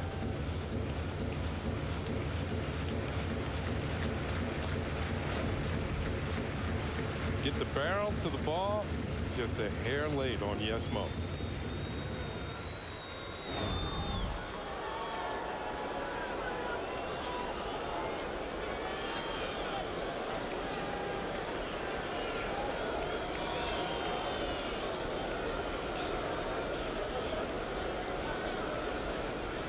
The 1-2.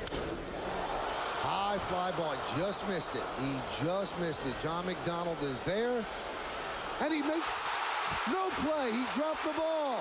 He could not find it in the sun. 3-run score, and the Yankees lead 11-2. We talked about how tough the sun is in left field, and John McDonald, an infielder by trade, he just could not locate the ball. You know, the puffy clouds actually give you a background. There aren't any today. There's sunglasses. He's got them on, didn't flip them down. The ball falls in. And 3-run score. Watch him give up the ship right at the very end. It looked like he had a beat on it, and then maybe the ball got into the sun and he couldn't find it anymore. You know what? He didn't touch it. It's probably a double and 3 ribbies for Alex. I would think so. I think it has to be. We'll see. That would give him 4 ribbies on the inning. Wow. Yeah, I don't get it either with the sunglasses why you have them and you don't use them.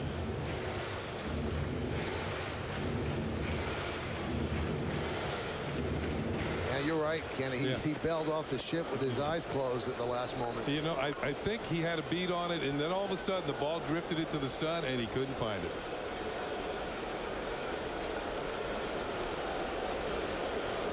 I think that's a double. Pitch to Cano is inside. They have not announced it yet. There's no error on the board. You lose the ball in the sun. Usually that's a hit. I see a hit. I think it's got to be a hit. Here it is on Yesmo. You can see his eyes closing, turning away, and the ball misses the glove. It is a double and 3 runs batted in. Line drive, right field, coming on Bautista, and he makes the play, and the inning is finally over. But not before the Yankees score 11 runs on 7 hits. It was an offense that had been sleeping, but finally, an outburst, and they put up an 11 spot. The big blow, Gardner's grand slam. Every carton of delicious Turkey Hill Bronx Bomber Sundae and Pinstripe Brownie Blast is a chance to win Yankees tickets. Brain freeze. Bring in the closer. So get into the game with Turkey Hill, official ice cream of the New York Yankees. Dish Network claims to have the latest technology. Seriously? Did you know that many Dish customers actually need 2 dishes? That's right, 2 dishes to get all their HD channels. What's up with that? With DirecTV, you get all our HD channels and our Emmy Award-winning technology without ever needing a second dish on your roof. So don't be fooled by Dish Network. When you compare, DirecTV wins every time. You wouldn't send a kid with a garden hose to put out a 5-alarm fire. So when you get hit by bed bugs, stop kidding around. Call Bell Environmental, the experts you can trust. Roscoe, our bed bug sniffing dog, will find the problem, and our instant freeze will fix it. Bell Environmental treats your home or office without harmful chemicals or damage to your belongings. Safe and thorough. That's Bell Environmental, the professionals you can trust.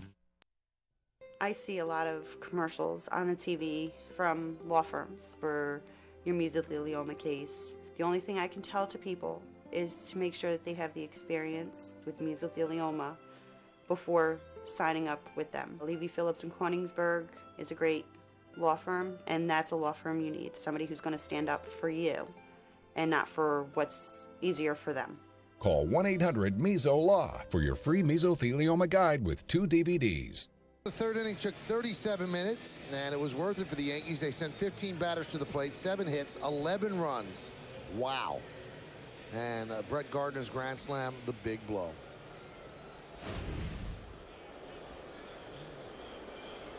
So Andy Pettitte now has to bounce back after a 37-minute rest. Now, sometimes the umpires will allow you a few more warm-up tosses. They know you've been in there a while. They don't want to risk anybody getting injured. So sometimes you get a little bit more than your required 8. Lined right at Jeter. 1 away. Now, Kenny, we've seen this before. a team that is not a contending team, and right now you'd say the Blue Jays aren't, they suffer an inning like that, sometimes they just start jumping on the first pitch and get to dinner. Ordinarily, I would say that true, but John Buck is one of those hitters in the Vlad Guerrero mode that he's up there hacking at the first fastball. So Andy Pettitte has a chance to pick up his 10th victory. And here's Aaron Hill. And there's a strike.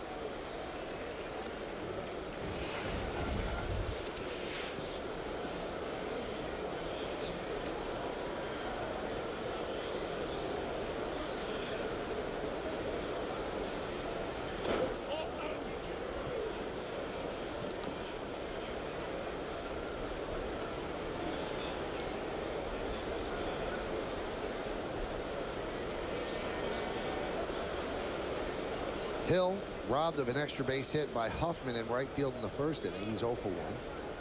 Now he steps out.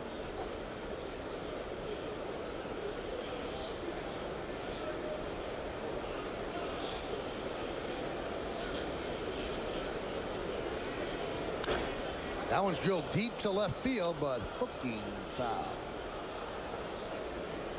Well, that was the most runs the Yankees have scored in an inning since they had a 13-run 8th inning on June 21st in 2005 against the then Devil Rays.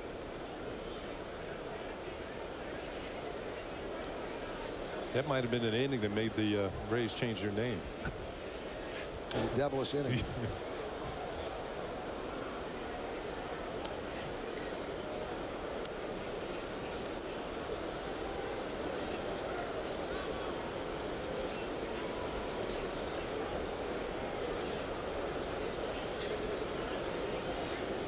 Big crowd at the stadium. Finally sees an offensive outburst.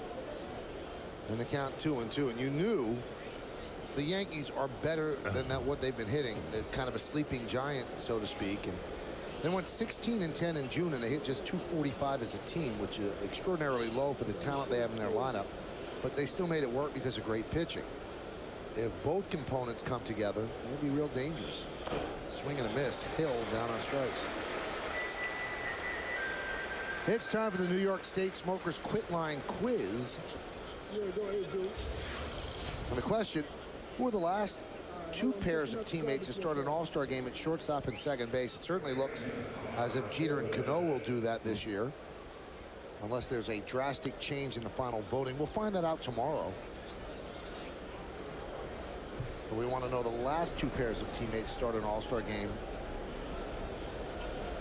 at short and second.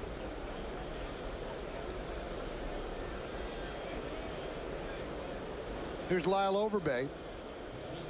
So Pettitte struggled early in the first, but now he's retired. Let's say 3, 6, 9, 11 in a row. 10 in a row. Looking for his 11th.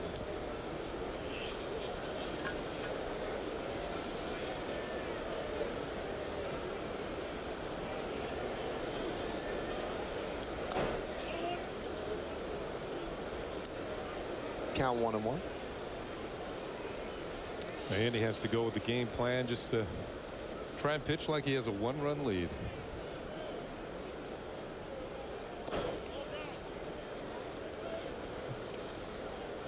Count 2-1.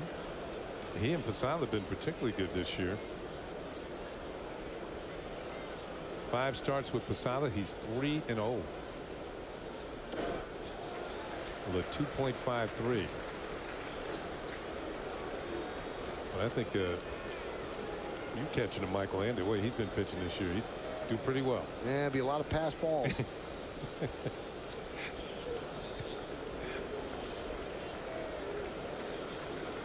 The 2-2. Count 3-2.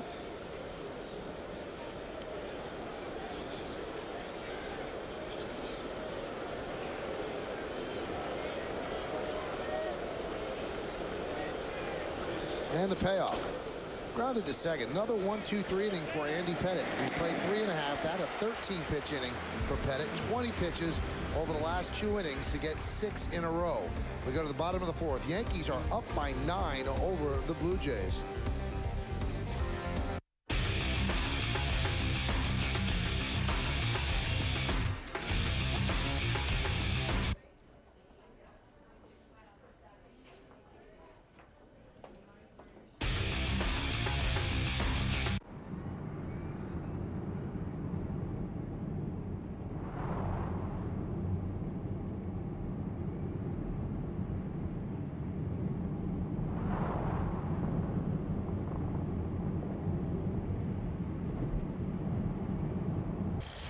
Who are the last two pairs of teammates start an All-Star game at shortstop and second base?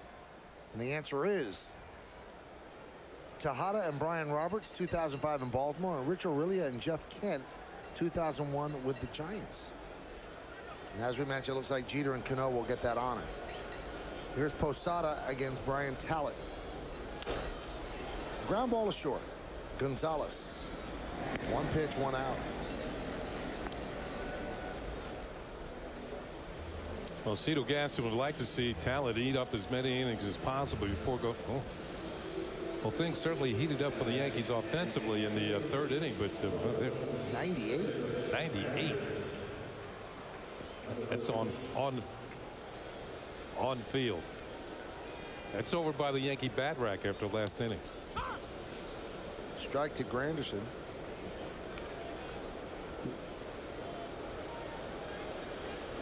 No, a big misplay in that third inning was the ground ball by Granderson to second, where the tag was not made of Cano coming by, and Granderson beat it out.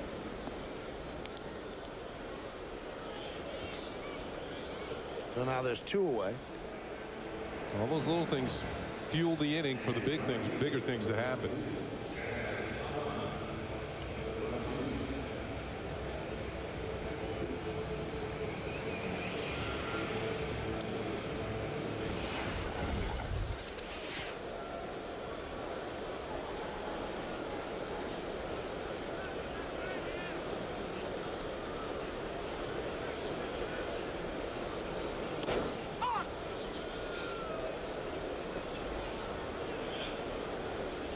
Count 0-1.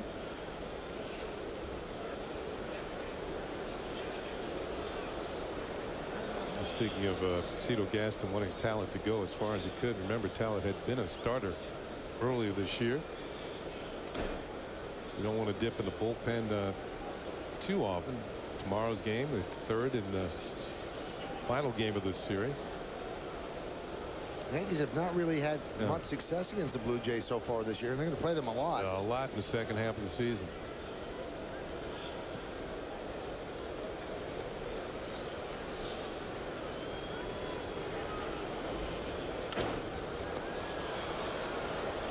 Fouled away. The Yankees have 2 more trips to Toronto.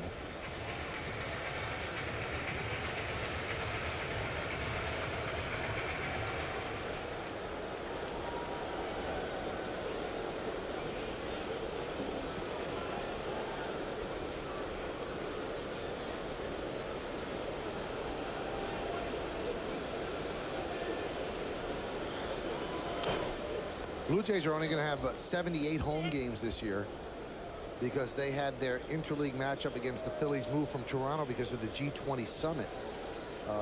The city was pretty much in lockdown. There were riots and things like that, so they felt it was safer for all involved because the G20 summit was right around where the Rogers Center is to get everybody out of town. That's what happened. Swing and a miss, and Huffman is down on strikes. So Talent retires the Yankees in order on 8 pitches. 1, 2, 3. We go to the 5th. The Yankees are up 11-2. No hitter. Reds have yet to get a hit. They're in the bottom of the 6th. We'll keep you posted on this one. Thank you, Bob. We'll hear from Bob a little bit later on and on the post game as well. And Edwin Encarnacion will lead off against Andy Petty. Yankees up 11-2 in the 5th. And there's a strike. Encarnacion just called up or recalled from AAA. He was designated for assignment earlier. Fouled out to the catcher in the second. Count 0-2. You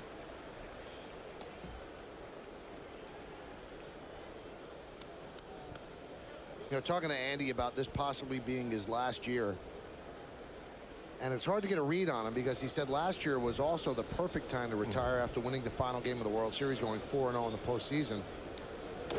But he said he doesn't want to. He's kind of contradicting himself. He says, I don't want to walk away when I still have something left in the tank. But then he said he's probably going to walk away with something left in the tank because it's time to be home with the kids. So when is that time? I think he's going to take it year to year.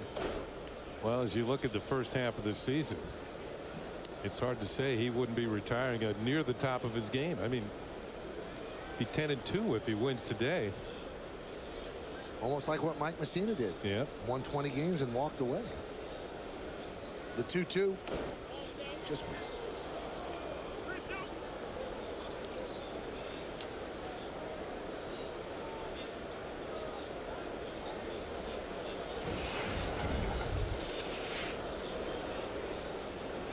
And the 3-2. Grounded softly to short. Jeter. One away. Tomorrow, get it straight from the skipper on an all-new WB Mason Presents the Joe Girardi Show.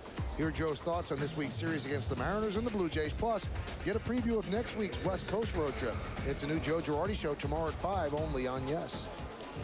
Now, in the Yankees' 11-run third inning, John McDonald lost a ball in the sun off the bat of Alex Rodriguez. 3 runs scored. And you hate to see something like that happen to John McDonald, who's a good guy, grew up in East Lyme, Connecticut. His dad used to take him to the old Yankee Stadium a lot. He was very close with his father, and this year his father lost a battle with cancer, and John was there as his dad was passing away, and asked the dad, is there anything you want? He said, I just want you to hit a home run. So his dad did pass away. In the first game back, John pinch hit in Toronto on Father's Day, and he hit a home run. So very, very close to his dad. And I know he grew up a Yankee fan. He's a very nice guy, too. Yeah. A hard-nosed ball player. So I'm sure that had to eat away at him, losing the ball in the sun the way he did. Well, primarily he's been an infielder during the course of his career, but he's a very good utility player. Sure-handed at second, short, and third. But I haven't seen him very often in the outfield. Today he drew the assignment of playing left field, getting a chance to play. But as we all know, left field at Yankee Stadium on a sunny day is not the easiest of fields in the major leagues.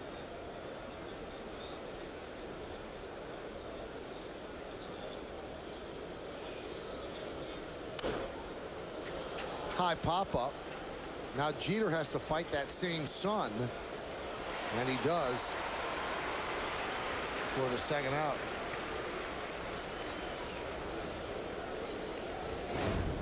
Now watch as Jeter has his glove in the air. Now you can see the shadow on his face. That's the help of the glove. He's got the sunglasses down, and he makes the play. But watch Brett Gardner coming right behind him, just in case the sun would pose a problem for the Yankee captain. But it did not.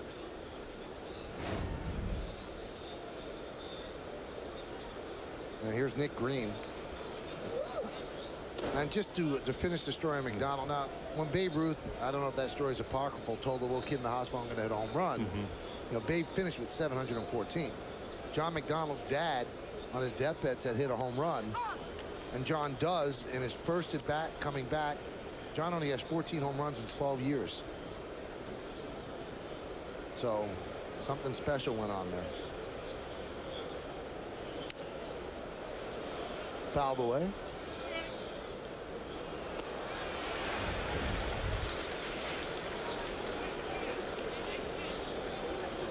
You were talking about the fact unusual that Nick Green gets to be the DH. He's infield. He's played a little outfield too. But Nick Green, released by the Dodgers early this year, and the Blue Jays signed him. Ability to play several positions. Played a lot of shortstop. Was it last year for the Red Sox? Yeah. Yeah, last year for the Red Sox. Is that revolving door up at Boston at the shortstop position included Nick Green.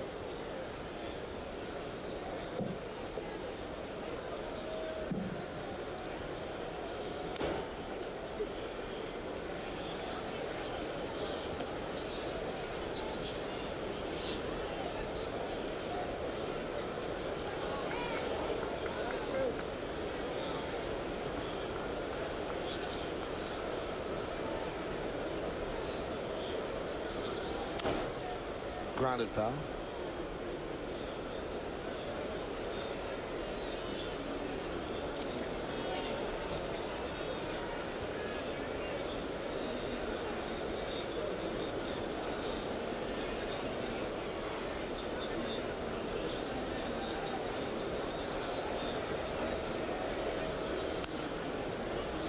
Andy moving from corner to corner. In. Green pulled it foul. Then away, and he spoils another one.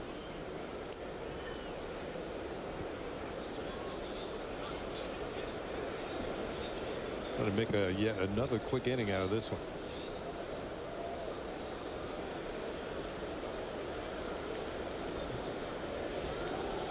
Swing and a miss, and he does. 4 straight 1, 2, 3 innings for Andy Pettitte, who's retired now 14 in a row. We're halfway through. Yankees lead the Blue Jays 11-2. How about we open up a whole can of getting it done and get this year's colors up on the wall this year? Let's get better prices and better paint. Let's break out the drop cloths, rollers, brushes, and tape. Let's start small, then go big, no matter what the budget. And when we're done, let's take a bow. More saving, more doing. That's the power of the Home Depot. Right now, get $5 off any 1-gallon can of any Behr or Glidden paint. Among guys, Budweiser has become a kind of currency. Helping a friend move gets you a 6-pack. Up 3 flights? That's more. Dog sitting for the weekend? Well, that depends on the dog. Riding in the middle seat has its own benefits. The last wing is worth 1. The celery's worthless. Flying blind into a double date for your buddy earns you a case. Though, on occasion, you may owe him. So pay up with the beer that starts with full flavor and ends with a crisp, clean finish. It's what we do. Budweiser.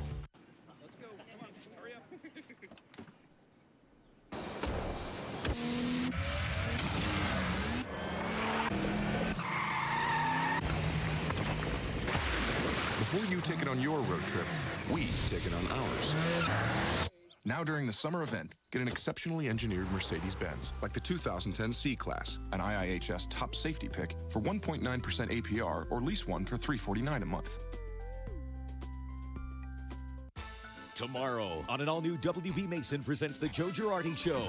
It's a star-spangled show for number 28 as he discusses the series against Ichiro and the Mariners, plus a run-in with the Blue Jays. The skipper also looks ahead to a West Coast swing against Oakland and a rematch with Seattle. It's an all-new Joe Girardi Show, tomorrow at 5, only on Yes. Lovely Saturday afternoon here at Yankee Stadium. And the Yankees have finally gotten their offense on track. And they're trying to cool off now in the corner of the dugout. But they don't want to cool off offensively. Here's Brett Gardner. He was hot in the third. 2 for 2. 2 runs scored and a grand slam. Look at that year he's put together, Kenny. You know, we actually did a piece on the batting practice show, and we didn't even mention Brett Gardner. He's having a really good season as well. Is it an all-star season? I'm not sure. But he's put together a really good first half. You know, and here's a guy who weren't sure he's going to play every single day in spring training. Didn't look that way, and all of a sudden he's earned his way into the lineup against left-handed, right-handed pitching. It's all because he has the ability to run, make the plays in the outfield. We saw that yesterday, and every once in a while, jack one into the seats.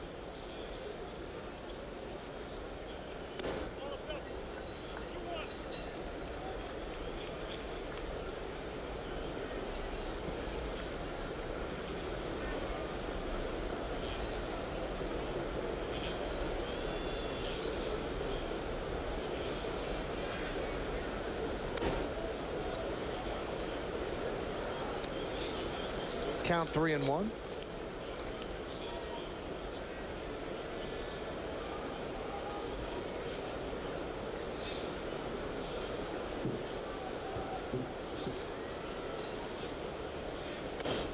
And Gardner continues a perfect day with a walk.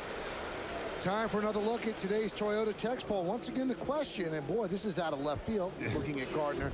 Who was the MVP of the Revolutionary War? You've been texting us at 58772, and here's how all you history buffs voted. Of course, George Washington in a landslide, the father of our country with 71%.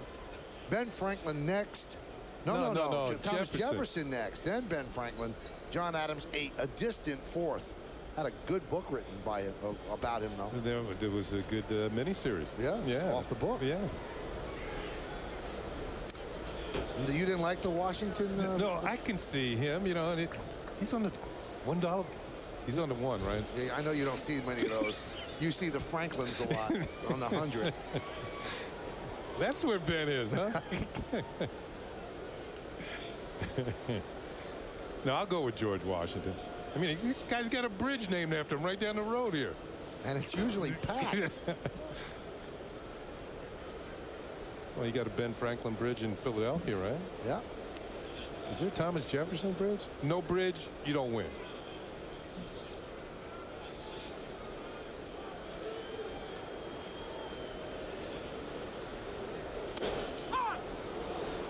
And right in view of the stadium, there's Washington Heights. Yeah.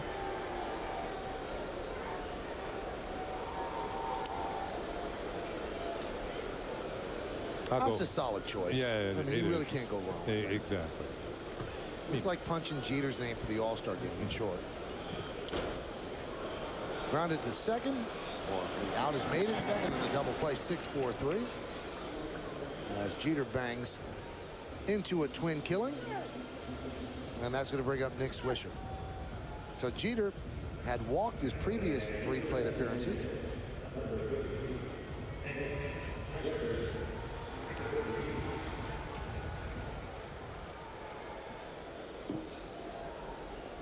Nick Swisher had a nice third inning, 1-for-1 with a walk and 2 runs scored. First 2 runners got on in the third, and then Swisher ran the hands up the bunt, took a strike, and then swung away and kind of blooped a single in the left field. That loaded the bases. Then Mark Teixeira ripped one inside third for a 2-run double. Then a slow roller by Alex Rodriguez to short. That scored another run. Then Cano an RBI single. Posada flied out to center. Granderson an infield single to second. Chad Huffman was hit by a pitch, and then the game was broken open when Brett Gardner hit a grand slam into the seats in right. Yankees got 3 more runs after that. A walk to Jeter, a walk to Swisher, a walk to Teixeira, and then Alex Rodriguez's fly ball to left was lost in the sun by John McDonald. All 3 runners scored, so Alex in this game has 4 ribbies and now 61 on the season. The Blue Jays got their 2 runs in the first inning. A home run by Bautista, 2-run shot against Andy Pettit. But boy, Pettit has calmed down since then. He has been perfect. Last 4 innings, 1, 2, 3. The 1-2. Soft ground ball. Grabbed there by Encarnacion. And that'll do it. So the minimum 3 batters in the 5th against Talent. We go to the 6th inning. It is 11-2. Yankees. Okay, who likes slots? Who likes racing? Who likes live entertainment? Who likes winning? Who likes driving 2 hours out of their way? The last one was a trick question. Judge a book by looking at the cover. Top of the Rock Observation Deck, New York's most breathtaking view. Explore 3 floors of indoor and outdoor decks. Touch the sky 70 stories above it all. An experience you'll never forget. This is your New York. Top of the Rock Observation Deck at Rockefeller Center.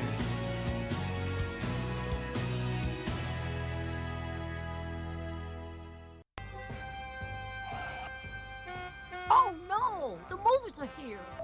And we're not ready! Where's the 3rd mover? Ben-Hur Movers give you free binding estimates for hassle-free moving on big and small jobs. Insured careful packing. Crating. Local and long distance. 24 hours a day, 7 days a week. Bye, Ben-Hur! You value your friends. So does DirecTV. Meg's worth 100. So are Mike, Carol, Bob, Jim, and Kay. For every friend you refer to DirecTV, you get $100, and they get $100 on top of our best national offer. Just give your account number to your friends and have them call 1-877-4-100 each. They must have your account number when they order. Refer up to 10 people and get $1,000 a year. Then celebrate and watch the Benjamins stack up. Let's take a look at tomorrow's starting pitchers, brought to you by Fios TV, Internet, and Phone. This is Beyond Cable. This is Fios. Brandon Morrow goes for the Blue Jays, and Phil Hughes tries to bounce back from a rough start, 10-2, 3.58. The pregame's at 12:30. Game time, I'd say, is right around 1:08, so tune in and spend part of your holiday weekend with us. That's the line score. Yes, 11 in the 3rd. And the Yankees are up by 9 as we go to the 6th. Yeah, maybe we'll see fireworks tomorrow like the Yankees had in the 3rd. High fly ball, deep left center. Granderson back. He's still back, and that ball is gone. A long home run for Alex Gonzalez into the Blue Jay bullpen, and the Yankees lead is now 11-3. 15 home runs for a shortstop. That's pretty good. Well, it's the most he hit since 2007 with the Cincinnati Reds, when Alex Gonzalez hit 16 home runs that year. So it looks like he's on his way for a career high in homers. Out over the plate.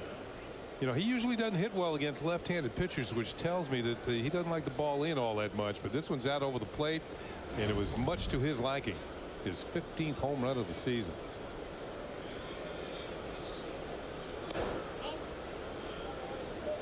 Here's another look, and target's away. Not well. It looked like it was towards the target, maybe up a little bit. And here's a long ride towards the bullpen.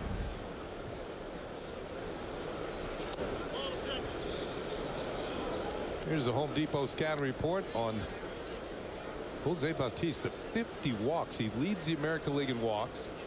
And Jesse Barfield, former Blue Jay, former Yankee, just in the same way that Barfield did in 1986. Bautista was the first major leaguer to 20 home runs this year. He hit his 21st today, and he's had 4 multi-homer games thus far this year. Impresses me is the 50 walks. Earlier in the season, he was the leadoff hitter for the Jays.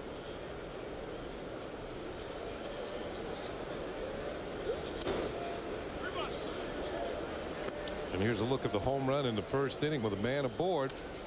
Once again, out over the plate and towards center field. Granderson's going to run out of room. 21 home runs, leads the American League. Popped up. Huffman is there for the first out. Boy, they're talking about that sun. It is difficult, and as Kenny mentioned, there's no clouds up there, so there's nothing to play off the sun and have any kind of a perspective. These are the days when you're an outfielder, you'd rather be a DH. Huffman stays with it, makes the catch. So Nick Swisher's got the last laugh on anybody.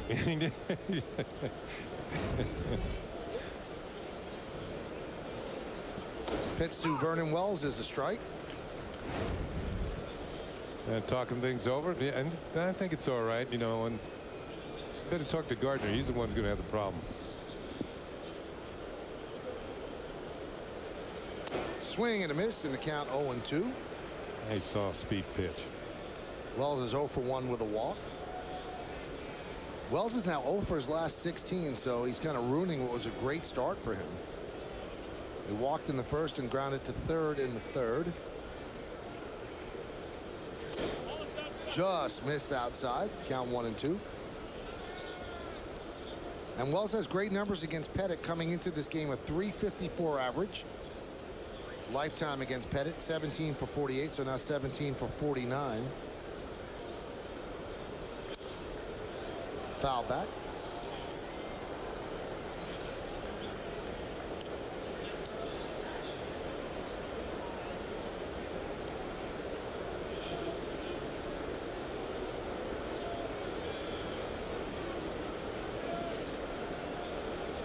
And the pitch. Swing and a miss. He got him.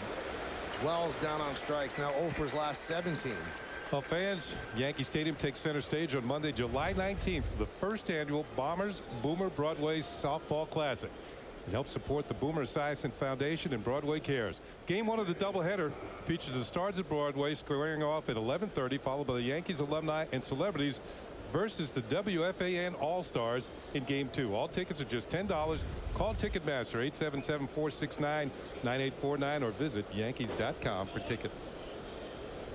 Pitch is high to John Buck, 1-0.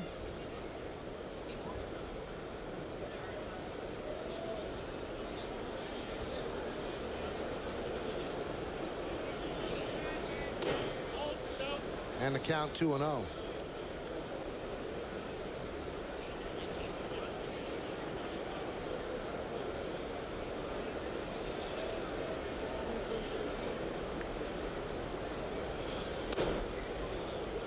Now 3-0.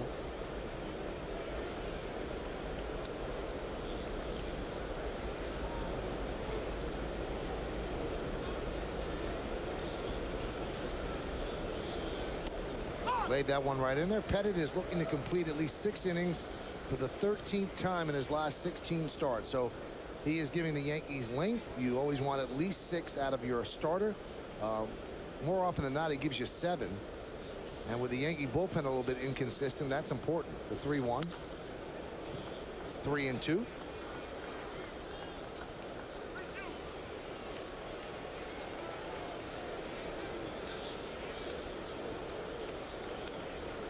Moving up on the all-time wins list. Next up, David Wells and Mordecai Brown and Clark Griffith. Mordecai Brown is nicknamed Three Finger Brown, I think for obvious reasons. The 3-2. Grounded in the hole and past Jeter into left field for a base hit. So John Buck is 2 for 3. I think Three Finger became that way because of an accident with some farm tools.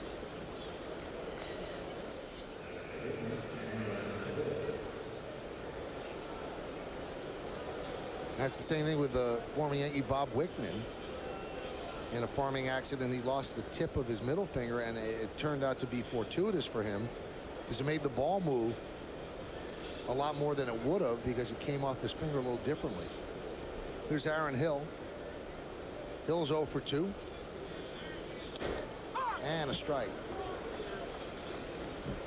Andy's pitch count is up there because of that high pitch count in the first inning. He's at 96 right now.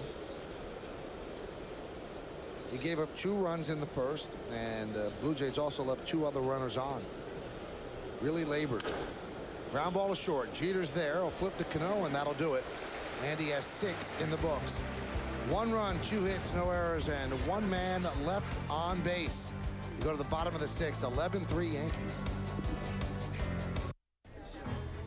We interrupt Stanley's story to bring you a commercial. As you know, WB Mason sells office supplies, cleaning supplies, snacks and beverages, office furniture, and of course, for all of us all-night caffeinated types, Green Mountain Coffee. Can we vote this guy off the show? And what about the low prices? Are you done? Did I mention free delivery? Now you did. Tune in next time when Marvin says... Do you have a thing for Stanley?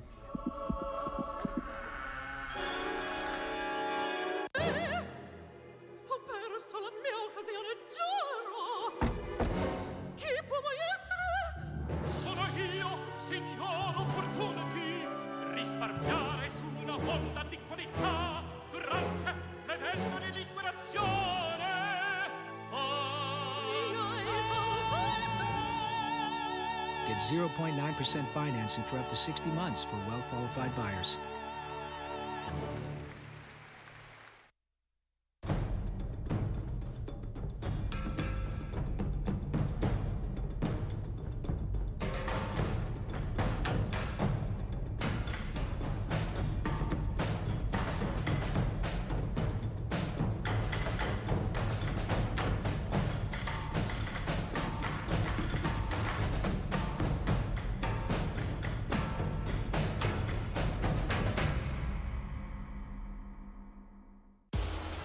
The Bombers celebrate Independence Day as they host Toronto in the final game of the series. Tomorrow, the Yankees offense looks for some 4th of July fireworks as they take on the Blue Jays in a special holiday matinee at the stadium. Blue Jays, Yankees. Complete coverage starts tomorrow at 12:30. Only on Yes. Hey, it's time for the Yankees in-game box score, which is brought to you by McDonald's. There's a lot of numbers in here, so don't get thrown off. Now, Derek Jeter has 3 walks. Chad Huffman was hit by a pitch, scored a run. Everybody else has a hit. And Brett Gardner was actually 2 for 2 in the Yankees' 11-run 3rd inning. A grand slam, 2-run scored, and that's the box score.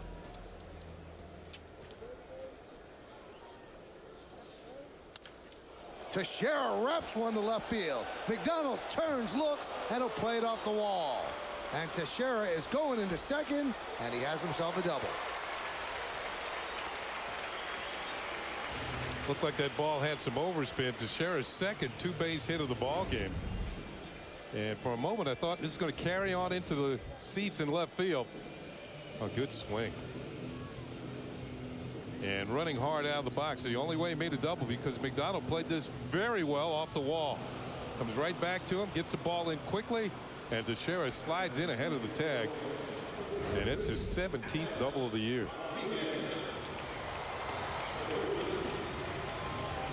There's a new center fielder for the Jays. Dwayne Wise. Yeah, that Vernon Wells getting the rest of the afternoon off. Here's Alex Rodriguez, 4 RBIs in this game, and 3 of them kind of gift RBIs, but he'll take them.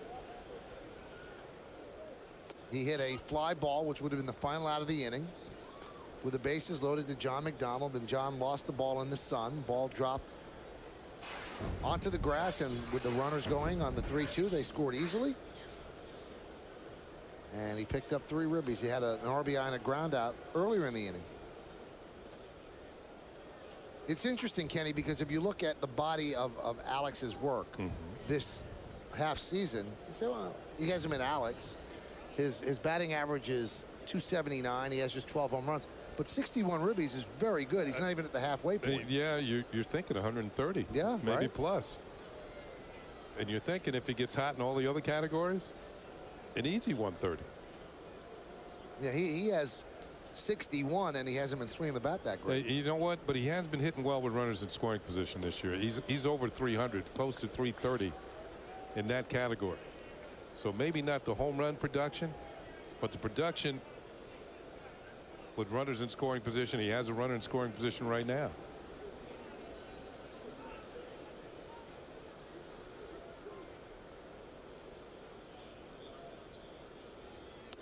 Now we might get a chance to see the newest Yankee, Dustin Mosley, with 6 innings in the book, and you have an 8-run lead. They might give Andy Pettit the rest of the day off, and Mosley was called up yesterday, so we might see him.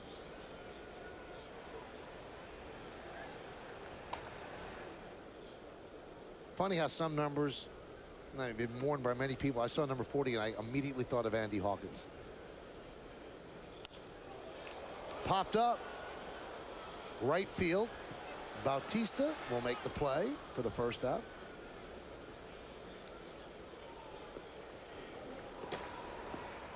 Wasn't Andy Hawkins, he threw a no-hitter and lost it? Against the White Sox at Comiskey Park. And Jim Leyritz, who played left field, actually made 2 errors. And it was all in the 8th inning. They made 3 errors, allowed the runs to score, and he was given a no-hitter, and then there was an edict passed down by baseball that a no-hitter has to be 9 innings, you have to win. At least 9 innings, and you have to win.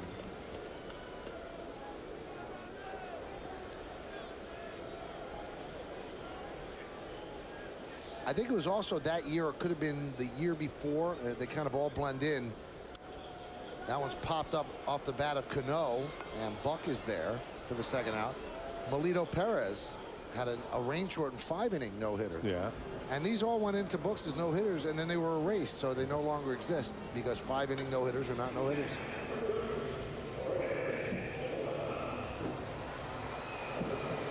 So Teixeira remains at second. Hey, by the way, Teixeira has 2 doubles today. Significant. It's the first time since he had that 3-home-run game against the Red Sox on May 8th that he's had multiple extra base hits in a game. So maybe he's starting to come around now. Had his 12-game hitting streak snapped yesterday, but starting another one today.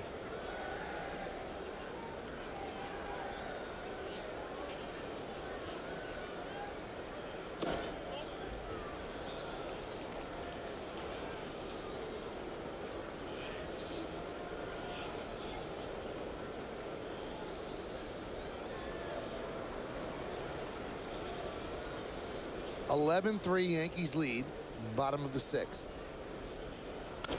That one's driven to left field, deep. McDonald back, and he'll make the play right near the warning track for the final out of the inning. So the leadoff double is wasted. No runs a hit, no errors, and 1 man left on base. McDonald fights the sun again, and this time the sun doesn't win as the ball settles into McDonald's glove. The 2009 New York Yankees are world champions. Yankees fans become part of the winning team by joining the New York Yankees Fan Club.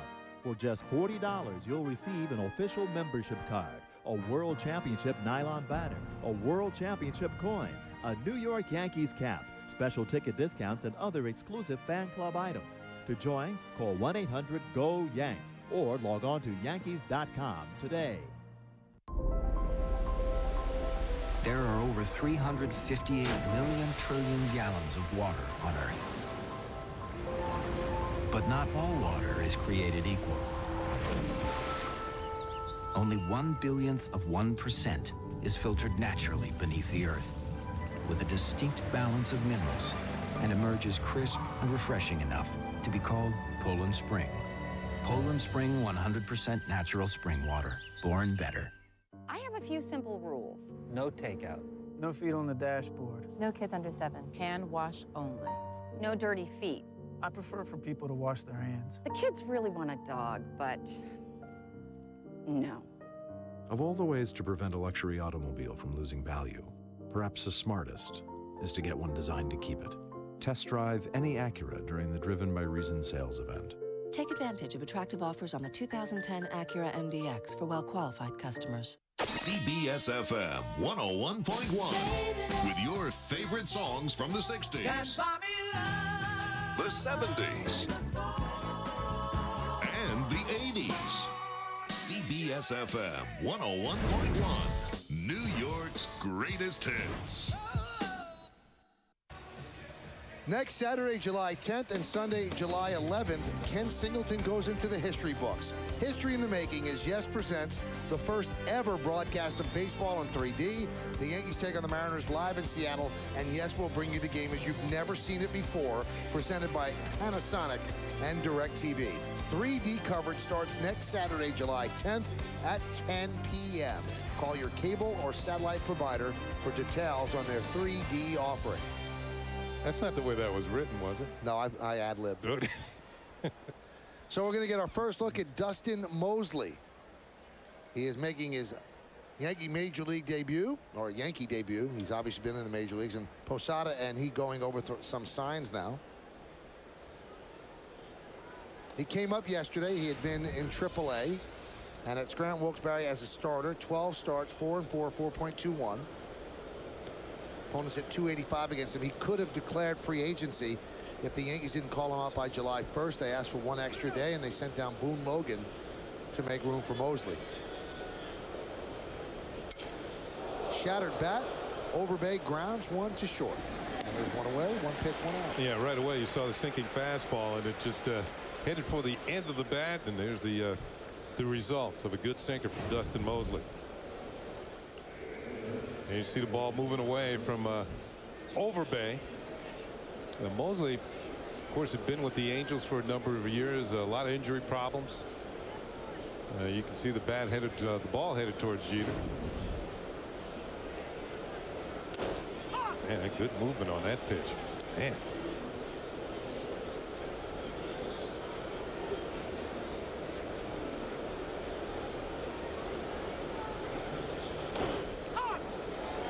And has come in out of the bullpen throwing strikes.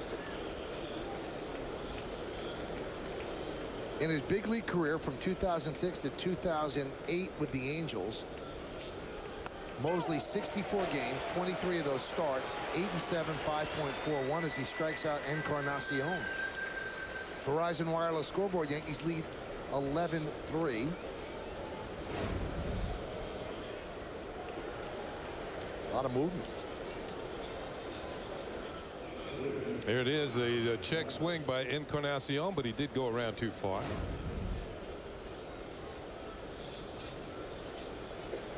He did spend part of last season with the Angels, just 14 innings pitched. And that one's right back to Mosley, and John McDonald is retired, so Mosley works a 1-2-3 inning in his first Yankee appearance, a 5-pitch 1-2-3 inning.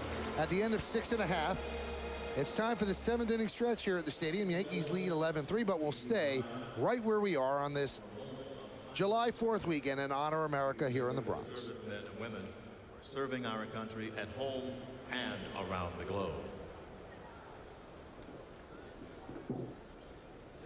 Thank you. Now Kate Smith's rendition of God Bless America.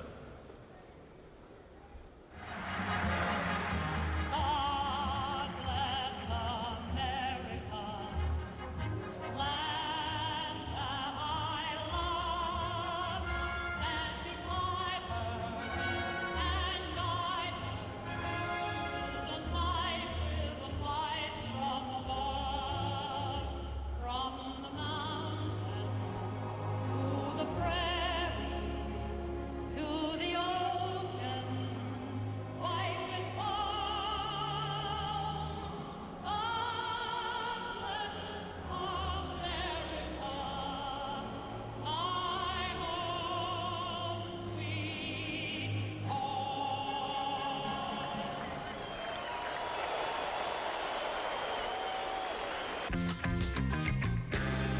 Last year, Jamie and I won a $94 million lottery, so we relocated. I have to say, people down here are pretty awesome.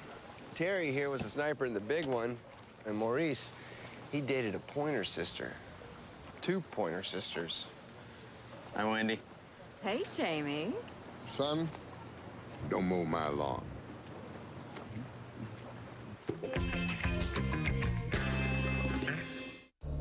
Tobacco companies are now using colored packaging because deceptive labels like light and low tar have been banned. Don't be fooled. All cigarettes contain the same poisons that make you sick and kill you. Quit smoking today. For help, call 311. When people say, Mike, why Ford? Why now? You know what I tell them? Quality that can't be beat by Honda or Toyota. Take Ford Taurus. Avalon can't beat its quality. Sum it up in one word, I'm impressed. And Ford Fusion, it has better quality than Honda Accord. And the 2010 Ford Fusion is projected to hold its value better than the 2010 Toyota Camry. This is amazing. Ford quality and value. That's what I'm talking about. Now lease a new Ford Fusion for just $189 a month for 24 months. Visit your local Ford dealer and drive one. I'm Ron Bob Lorenz with your Tri-State Ford update. Let's check that no-hit bid by the Cubs' Randy Wells this afternoon. Had it going into the 7th. His team got him some runs, but finally, Chris Heisey base hit to left. That was the Reds' first hit of the game. The no-hitter broken up. Wells would give up 3 hits in the inning, but hold the Reds scoreless. So, Cubs leading that one 3-0, top of the 8th. A light afternoon schedule around the majors. Rays Twins start at 4. O's Red Sox at 7. Look forward to seeing you on the postgame with Kim. Guys. Thank you, Bob. I wonder if Bob's getting by. That's Brandon Shapiro there, one of our graphics guys from our studio. And Bob is without graphics, I guess, today, as Mr. Shapiro is enjoying the game on a Saturday afternoon. On the Verizon Wireless scoreboard, there's a graphic that he would build, 11-3. Yankees lead. Casey Jansen is the new pitcher. See his numbers. Ricky Romero started, and boy, the way he pitched against the Yankees in Toronto, you'd expect, wow, what a performance, but he imploded in the 3rd inning, and he is the pitcher on the losing side right now. So Jansen will go up against Granderson. We've seen Jansen both in a starting and relieving role for the Blue Jays over the years. He's had a lot of injury problems, but he's bounced back. And now working out of the bullpen. It's his 30th appearance of the year. Good breaking ball for strike.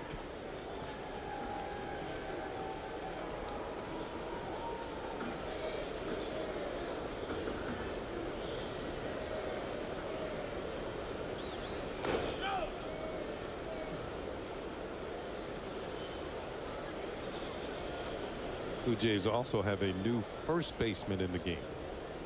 It's Adam Lynn. Yep. So Overbay gets the rest of the day off. The 1-2. Hot shot up the middle. Slowed down by Jansen. Grabbed there by Gonzalez.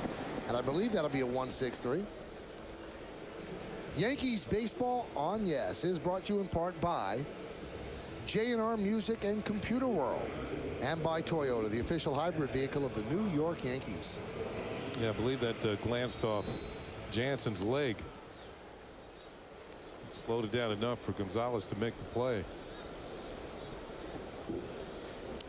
No, they do not give Jansen an assist. It's scored 6-3. Foul back. I thought it did hit him. Let's see if it hit him or hit the rubber or hit the rosin bag. What did it hit? It definitely hit him. Yeah, it hit him. He slowed it down.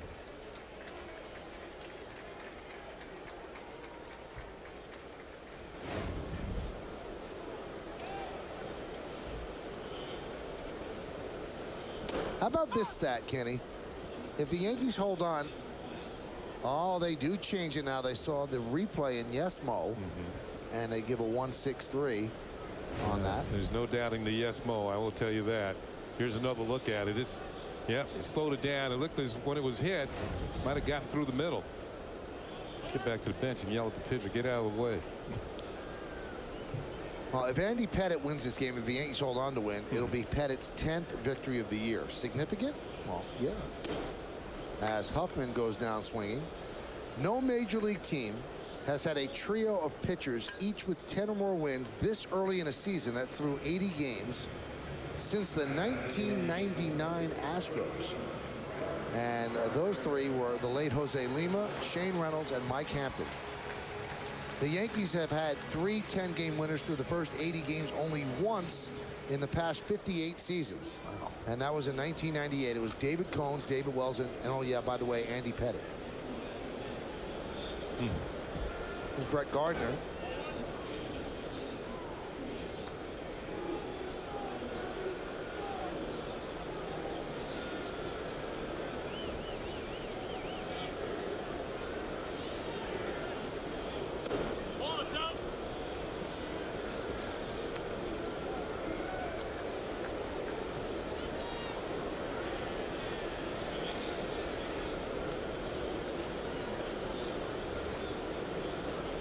The 2-0.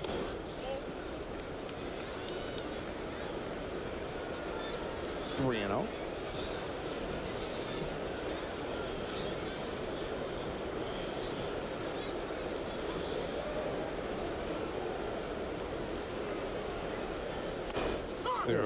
There are quite a few games where the winning team scores more runs in one inning than the other team scores in the rest of the game. And today is a primary example of that happening.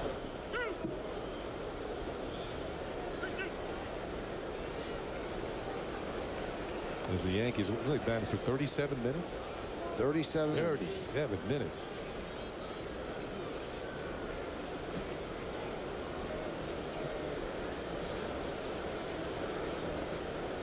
Payoff. That's an impressive inning as Hill throws out Gardner, and the Yankees go down in order against Casey Jansen. 1-2-3, and we go to the 8th inning. Yankees are up by 11-3 on Yes. It's our annual Dealerama. Show me the Carfax. Yeah, show me the Carfax. But it's Dealerama. Before you buy a used car, get a Carfax report. It's free at thousands of reputable dealers. Just say, show me the Carfax. When you want the largest selection of appliances, TVs, and electronics at the guaranteed lowest prices, nobody beats PC Richard & Son. And nobody beats our July 4th week-long sale. Get a 42-inch Panasonic Plasma 1080p HD TV with free Blu-ray player for just $7.99. Frigidaire 5200 BTU air conditioner, now $139 after rebate. Get thousands of July 4th sales specials throughout the store at PC Richard & Son. Going on now.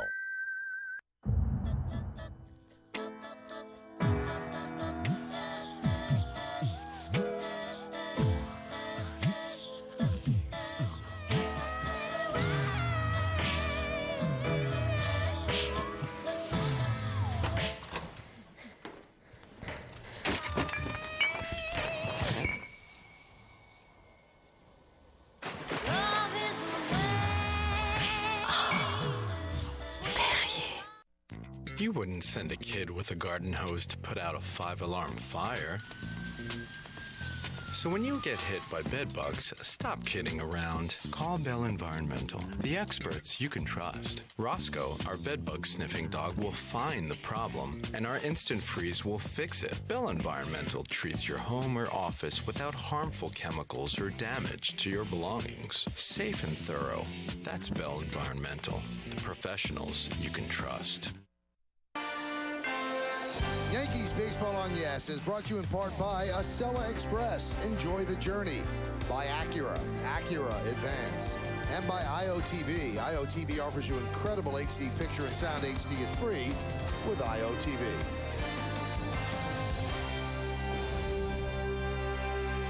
A couple of the big guns get the rest of the afternoon off. Kevin Russo takes over for Alex Rodriguez at third. Ramiro Pena for Jeter at short. Dustin Mosley, his second inning of work. Nick Green swings and misses. Yankees up by 8.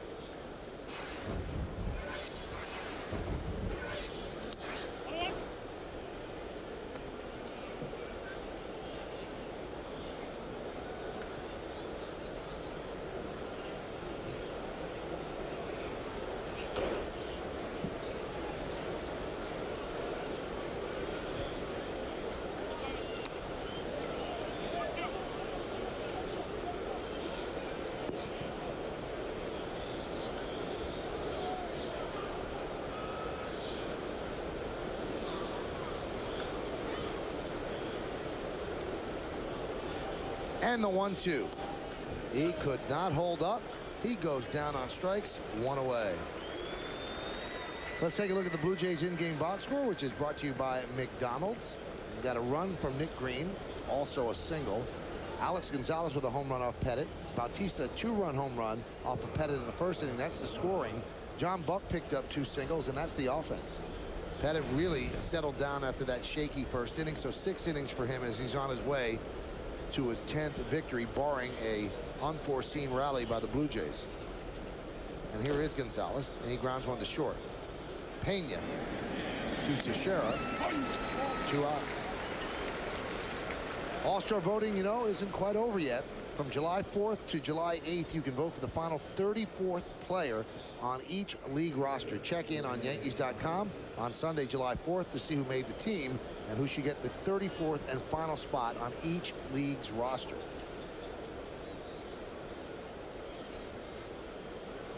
The Yankees' 11-run third inning is more than they had scored in the first 4 games of this homestand combined. They got shut down.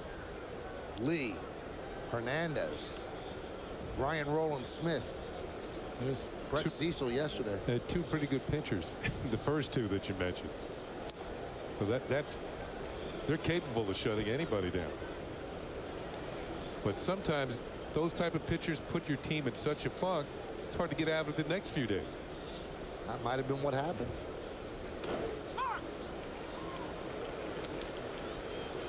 It's almost facing somebody like Tim Wakefield out of the blue. You know, you don't see many knuckleball pitchers. And then the after effects, the ripples are still there. Facing Jamie Moyer, the same sort of thing. Bautista trying for his 22nd home run.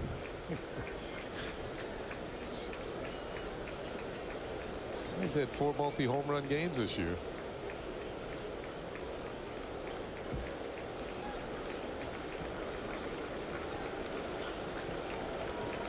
So far from Mosley, we've seen a pretty good sinker, a lot of movement on the fastball, a very sharp breaking ball, and the check swing by Green that struck him out.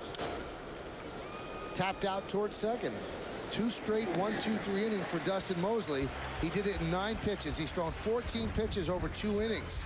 Wonder if he's sweating. 11-3, Yankees lead. Who are you? Air Cab. I was in combat. Black Ops. Yakuza. They are the most dangerous killers in the world. We were chosen. But this is not their world. This planet is a game preserve, and we're the game. This Friday, the hunters are the hunted. Predators. Rated R. We're part of nature, and as we destroy nature, we destroy ourselves. It's a selfish thing to want to protect nature. I never intended to be a businessman. We made the world's best climbing equipment out of here. We realized that putting in and taking out of all these pitons was causing damage to the rock. So I made these little soft aluminum chocks that you just put in with your fingers. And I'm a dam buster. We've been working for years to take this dam out. The reservoir behind it is only 4 feet deep. The water gets real warm, kills a lot of the life in the river. When you take out a dam, that's a real victory. I mean, a concrete victory, so to speak. I get an idea to do something. I like to take the first step. If that feels good, I take another step. To do good, you actually have to do something. No matter what you want to do, Members Project from American Express can help you take the first step. Vote, volunteer, or donate at membersproject.com. Nobody delivers office supplies faster or for less than WB Mason. With free next-day delivery and in many locations, free same-day delivery, WB Mason is the one office supplier that really delivers. Who but WB Mason? Hey, today and throughout the Yankee season on Yes, we are asking you to vote along with us for the Chevy Player of the Game. Text your vote to 58772 or vote online at yesnetwork.com. Today's candidates are number 1, Brett Gardner, number 2, Alex Rodriguez, number 3, Mark Teixeira, number 4, Andy Pettit. Vote now, make your voice heard. Standard text messaging rates apply. The Jays have made a change, and Nick Green has gone from DH to playing shortstop. Alex Gonzalez out of the game means Casey Jansen. is now batting in the second spot where Gonzalez was. Ramiro Pena, his first at bat of the day after taking over for Jeter in the top of the inning. Grounded softly to first. And the 3-1 put up is the first out of the inning.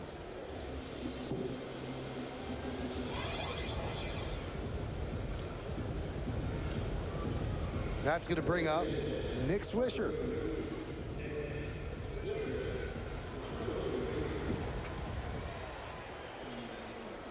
Swisher is 1 for 3 with a walk and 2 runs scored.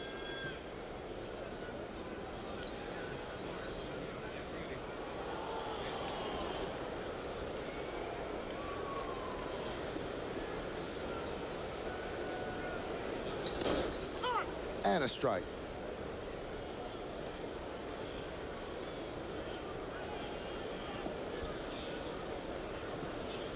Yankees have moved Colin Curtis out on deck to pinch hit for Teixeira.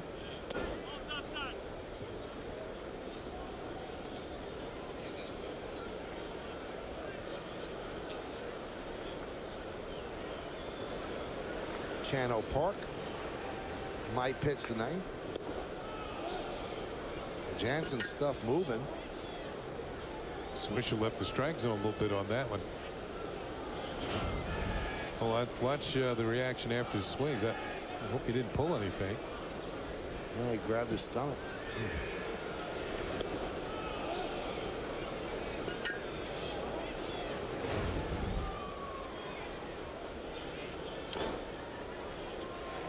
tested it out.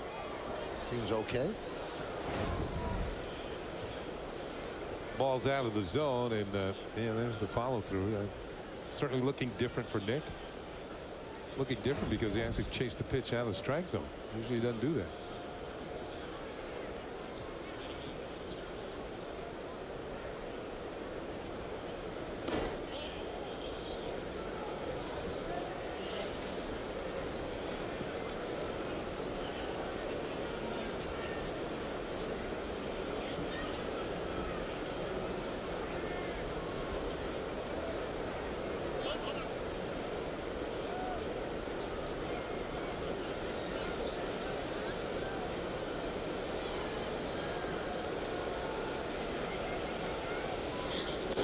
Strike 3. Swisher down looking. Let's take a look at how they attacked Nick Swisher pitch by pitch, brought to you by Suzuki Kizashi. It's going to end up in a second strikeout by Jansen. We'll see how it happened. The first pitch, fastball to the outside corner, knee high for strike. Tried the backdoor curve and missed. There's that swing on that cutter. Ball at 2 strikes. Nick fouls another cutter off. Curveball is a little low, 2-2, and then he spots the outside corner for call, strike 3. So Casey Jansen working both corners to Nick Swisher and picks up a strikeout. There's Colin Curtis pinch hitting for Teixeira, and there's a strike. Colin 3 for 9 on base percentage of .400. He's reached base 4 times in his 10 plate appearances.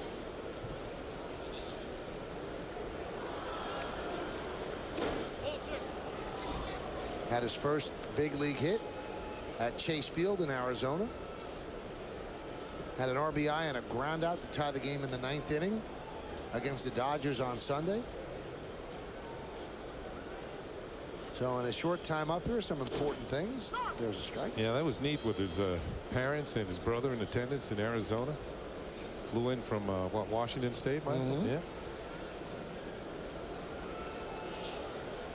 Booming double to center field. First big league hit, 2 runs batted in. Swing and a miss. Jansen, impressive 1-2-3, 1-2-3 in his 2 innings of work. Last licks coming up for the Blue Jays. They have an 8-run deficit as the Yankees lead 11-3.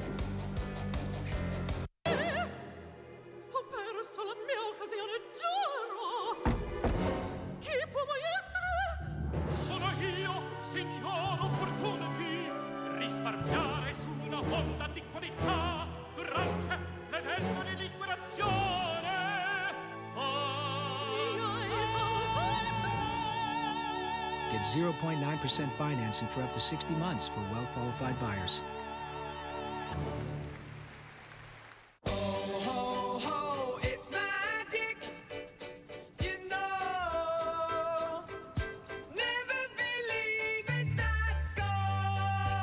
Welcome to Ultimate Rewards from Chase. No blackouts, no restrictions on airfare and hotels, no limits to what you can get with Ultimate Rewards. No wonder it's called Ultimate. Available on Chase credit, debit, and business cards. Chase what matters. How does the GMC Sierra stay ahead of the competition? We were the first to develop a hydroform steel frame designed to increase payload and durability. And we have an Eaton automatic locking rear differential that maximizes traction and power. When you never compromise, you have nothing to hide. At the GMC Summer Event, get the best of the remaining 2010s and get 0% APR for 72 months. Or choose $5,000 cash back on most Sierras. Saturday, July 10th and Sunday, July 11th, the Yes Network presents the first ever broadcast of baseball in 3D. The Yankees take on the Mariners in Seattle, and Yes will bring you the advantage you've never seen baseball before. Baseball's first live 3D broadcast powered by Panasonic and DirecTV. 3D coverage starts Saturday, July 10th at 10 from the Yes Network. Well, tomorrow afternoon, the Yankees play a holiday matinee to close out this series with the Blue Jays. Complete coverage starts at 12:30 with the Tri-State Ford pregame. Then Kenny and I are back with the call. Blue Jays-Yankees tomorrow at 12:30 only on Yes. And tomorrow, a special day. It's July 4th, the birthday of our country, and also the birthday of the owner of the Yankees, George Steinbrenner. And it will be George Steinbrenner's 80th birthday. And to honor the owner of the team, tomorrow, the Yankees are going to pay tribute by having all 7 World Championship trophies won under George Steinbrenner's ownership right outside the Yankees Museum, which is located down the right field line, 200-level concourse. So if you'd like to see those 7 trophies from 77, 78, 96, 98, 99, 2000, and 2009, that's where you'll see it. And kind of a nice way to celebrate the 80th birthday of the Yankee owner. A nice touch, and usually that museum in itself is quite an experience. Wise against Chan-Ho Park. Skies one to center. Gardner shading his eyes from the sun, puts it away for the first out. Couple of changes for the Yanks. But adding those trophies makes it even better. Gardner's moved over to center field. Colin Curtis is now in left field. Posada's at first. And Cervelli is now catching. And we got a new pitcher on the mound, Chan-Ho Park.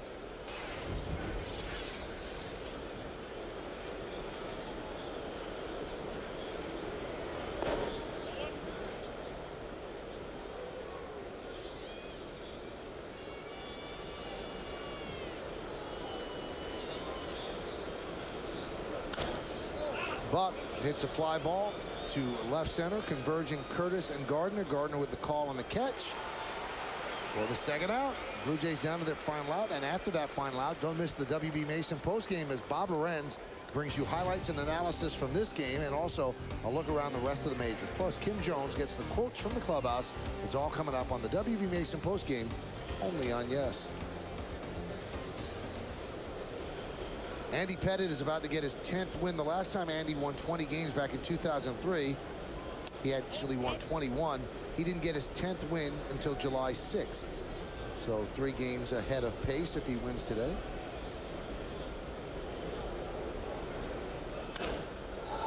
And Hill hits one deep to left center. Back is Gardner. He'll make the play on the warning track, and he ties a major league record held by many. 3 straight putouts as the Blue Jays go down in order against Chan-Ho Park, and the Yankees win this game 11-3. Gardner, he's the star of this one. A grand slam in the Yankees' 11-run third inning. Also scored another run that inning, so 2 runs scored and 4 ribbies. His first grand slam of his career, and the Yankees' 8th of the season. Stick around for the post-game show to find out who's today's Chevy player of the game. Let's check out now the Land Rover drive of the game. Why get a car when you can own a Land Rover? Here we go. Bases loaded. Not anymore. One swing of the bat. Brett Gardner's first ever grand slam. The Yankees, that's the big blow of the 3rd inning when they scored 11 times. Brett Gardner with a Land Rover drive of the game. And after getting an award like the Land Rover drive of the game, he also has the honor of talking with Kimberly Jones. Kim? He does indeed, Michael. Brett, you lead off that 3rd inning. You feel like you really started something there? Yeah, felt like I started a little rally, and 15, 20 minutes later, got back in the box. You did a single followed by a grand slam. First career grand slam. What can you tell us about it? Bases loaded, 2 outs. Just try to get a good pitch to hit, and fouled off a couple cutters early and got behind and worked the count back to full, and got a fastball and didn't miss it. You're a humble guy, low-key, but you love showing off that power every once in a while, don't you? Yeah, it feels good because I don't hit many of them, so when I do, I enjoy them. 11 runs in that third inning, more than you guys had scored in the first 4 games of this homestand. What do those 37 minutes feel like, especially when you get 2 at-bats, but in the dugout, what's the chatter like? Oh, obviously very upbeat, very excited, and our offense has been struggling lately, so it's just a crazy game we play sometimes. I mean, struggling for days and days and days in a row to score a couple runs here and there, and to score 11 in 30 or 40 minutes in 1 inning. Like I said, it's just a crazy game, and fortunate to come out on top today. You obviously don't expect that exact way to play out in that third, but when you look around the guys in this lineup, do you almost expect that once you guys start going, you would explode a little bit like that? Yeah, I think so. I mean, we've got some guys that are capable of getting on base, and we got some guys that are capable of driving in runs, and pretty much top to bottom of our lineup, if we can click and we keep going, we feel pretty good about our chances no matter who's on the mound. So, it was a good day for us to come back, score some runs. Andy pitched great, kept things under control, and good win for us. Hopefully come out, win the series tomorrow, and then head back to California. It's hot and you're tired. We'll let you get inside. Thank you, Brett. Thank you. Michael. Thanks, Kim, and thanks, Brett, as Brett Gardner with a grand slam in that 11-run third inning as the Yankees hold on to win this one 11-3 and even the series at a game apiece.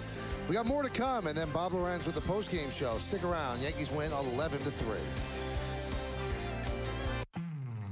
Let's take the garden into our own hands. Soak our yards in color. Get our hands a little busier, our dollars a little stronger, and our thinking a little greener. Let's grab all the bags and all the plants and all the latest tools out there so we can turn all these savings into more colorful shades of doing. More saving, more doing. That's the power of the Home Depot. We've made a special buy on off clip-on for just $6.88 each.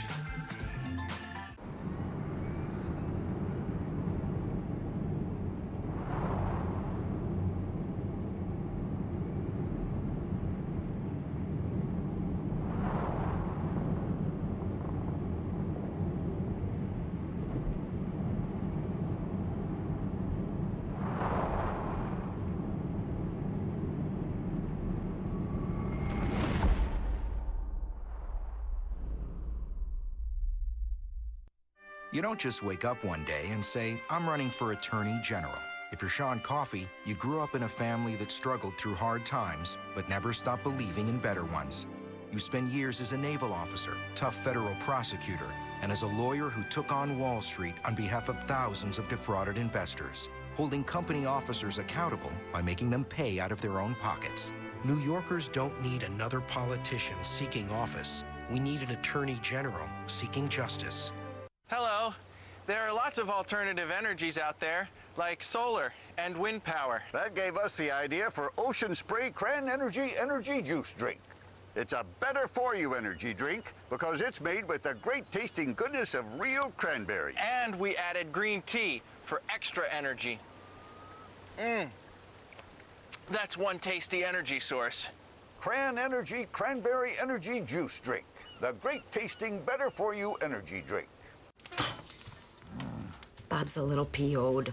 New family moved in down the block from San Fran, and they got NFL Sunday ticket to watch them 49ers every week. But that's no excuse not to be neighborly. I brought him over a party platter this morning. You're very tolerant, Lorraine. Watch your favorite team wherever you live. Upgrade to NFL Sunday ticket today. Yankees win this one 11-3 over the Blue Jays on a Saturday afternoon in New York City. Now, time for the play of the game, brought to you by Geico. 15 minutes could save you 15% or more on car insurance. Let's go all the way back to the top of the first inning. Aaron Hill with a bid for an extra base hit that would have scored a couple more runs. Blue Jays already had 2. But Chad Huffman in right field had different ideas. That is our Geico play of the game. Nice play by the right fielder. 11-9-0 for the Yankees, 3-5-0 for the Blue Jays. Andy Pettitte picks up his 10th win. The time of the game, 2:45. Romero, 6-5. Gardner had a good day.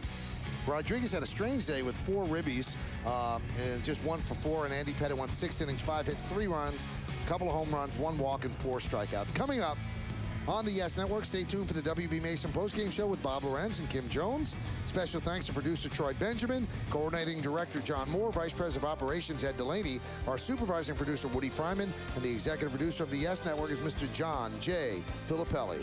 Join us again tomorrow afternoon for Yankees baseball as the Bombers take on the Blue Jays from Yankee Stadium in the Bronx. Coverage begins at 12:30 on the Yes Network. Once again, the final score. It's the New York Yankees 11, the Toronto Blue Jays 3. We'll be back from the booth with some final thoughts. That's in just a moment. But for now, let's go to Bob Lorenz, standing by in our Yes Network studios. Michael, thank you. Great to have you with us here on the W.B. Mason Yankees postgame. It is an 11-3 win. It was all about Andy Pettitte picking up his 10th win today, and all about offensively that 3rd inning when the Yankees came to life offensively, had to exercise some demons. As we know, they came into this game 0 for 21 with runners in scoring position.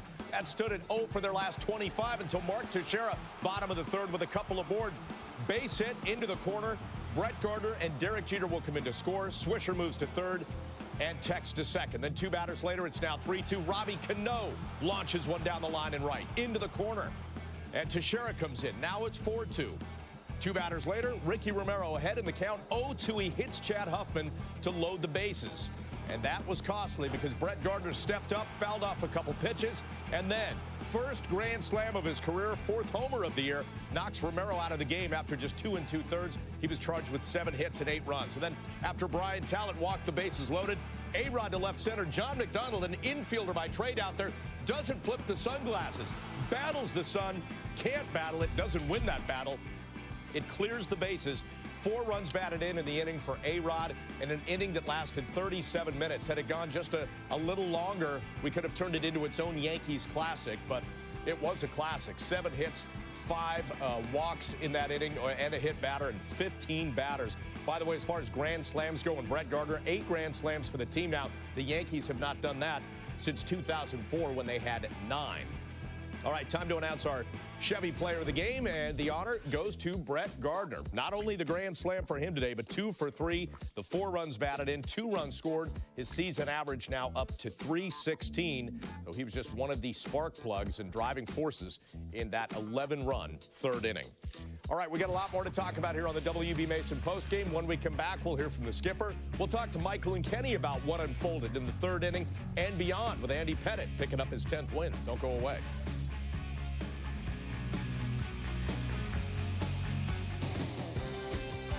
The Yankees postgame show on Yes is presented by W.B. Mason. For office supplies at amazingly low prices, who but W.B. Mason? Hello, we're from Mac Coffee. Bobby Brew, yes, a pot. We already get Green Mountain Coffee from W.B. Mason. You tell him, Stanley. Yeah, but our pot's cheaper. Yeah, but half of it gets thrown away. And you don't have the flavors we want. And only deliver once a week. You tell him, honey. Definitely not a bargain. W.B. Mason delivers fresh coffee every day, along with our office and cleaning supplies. You tell him, Stanley. Oh, no. What had happened in Central Harlem was failure became the norm. The schools were lousy, the health care was lousy, gangs were prevalent, violence was all over, families were falling apart. You can't raise children in a community like that. People had been talking about things, but not doing anything. Okay, I'm doing great. How about you? Right here on 119th Street. If we could fix this block, then we could fix the next block, then we could fix the next block. We promise parents, if your child stays with us, I guarantee you that child is going to graduate from college. Failure is simply not an option. 60 to 70 to 80 to 97 blocks, which ends up being 10,000 children. We start with children from birth and stay with those children until they graduate. Like that. If you really want to have an impact that is large, you'll get there going one step at a time. There is no act that is too small to make a difference. No matter what you want to do, Members Project from American Express can help you take the first step. Vote, volunteer, or donate at membersproject.com. Performance. Is it speed, power, or is it something more comprehensive? The Lexus GS350 outperforms the European competition in not only horsepower, but also in powertrain warranty and 0 to 60 time.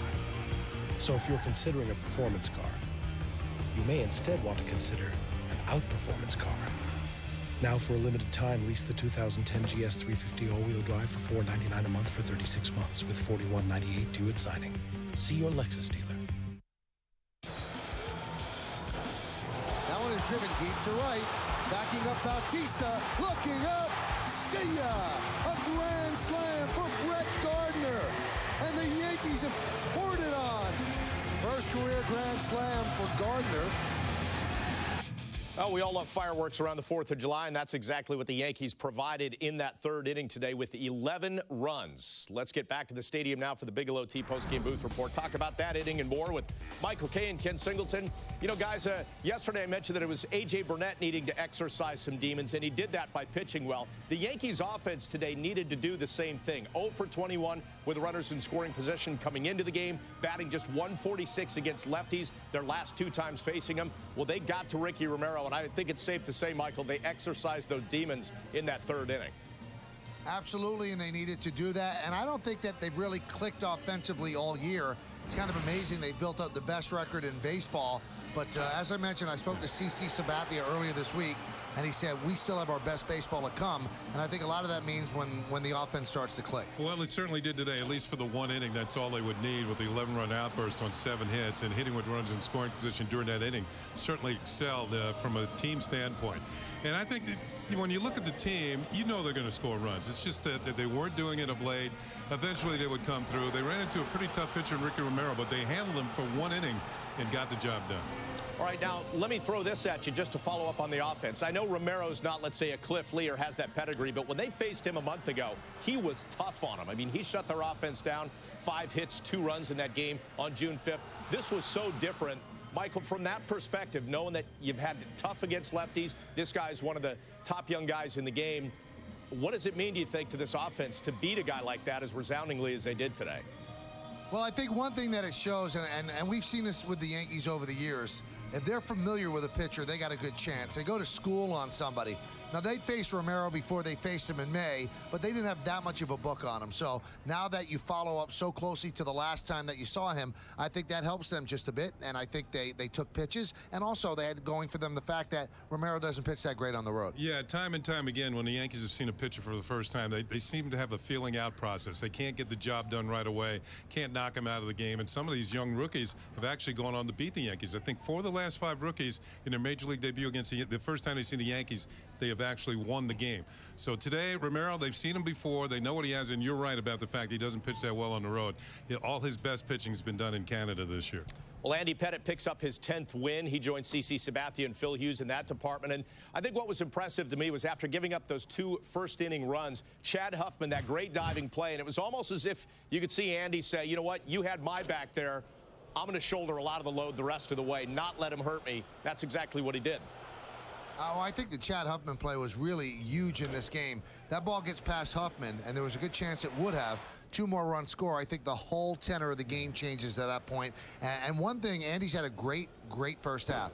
But we have seen the numbers, batting average against in the first couple of innings much higher, the ERA much higher than after that. So once he gets through that first couple of innings, and he needed that help in the first. It's almost as if Andy warms up, and he gets to the ball, gets into the game, and maybe struggles a bit, figures out what's working, then he makes the adjustments during the course of the game, and he pitches much better after the first inning. The 9 runs in the first inning allowed this year, the most he's allowed in any inning. So he has a chance to get his footing, and then he goes from there and pitches pretty good baseball.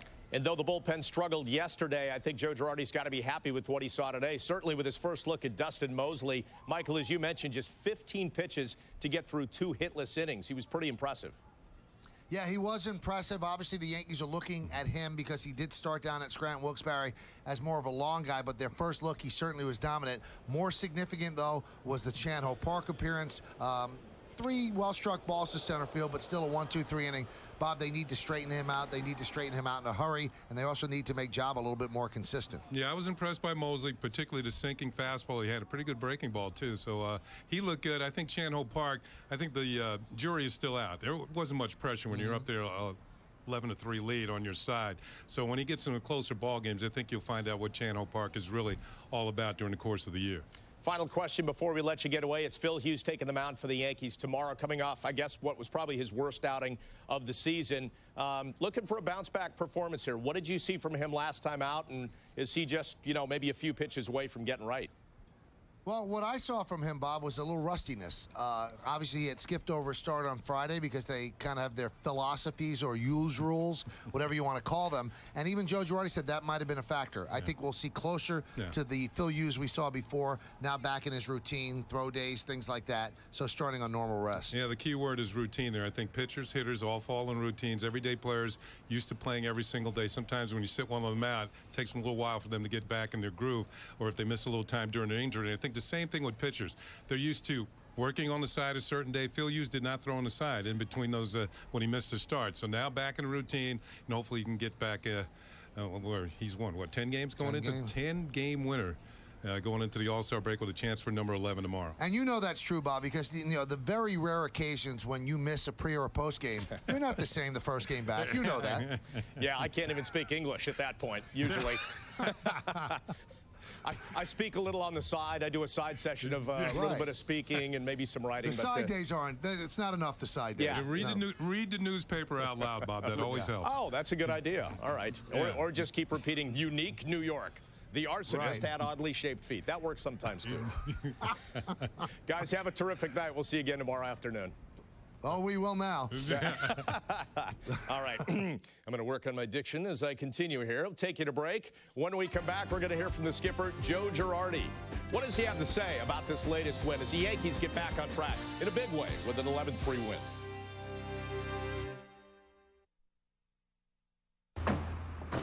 Thank you, sir. Thank you, ma'am.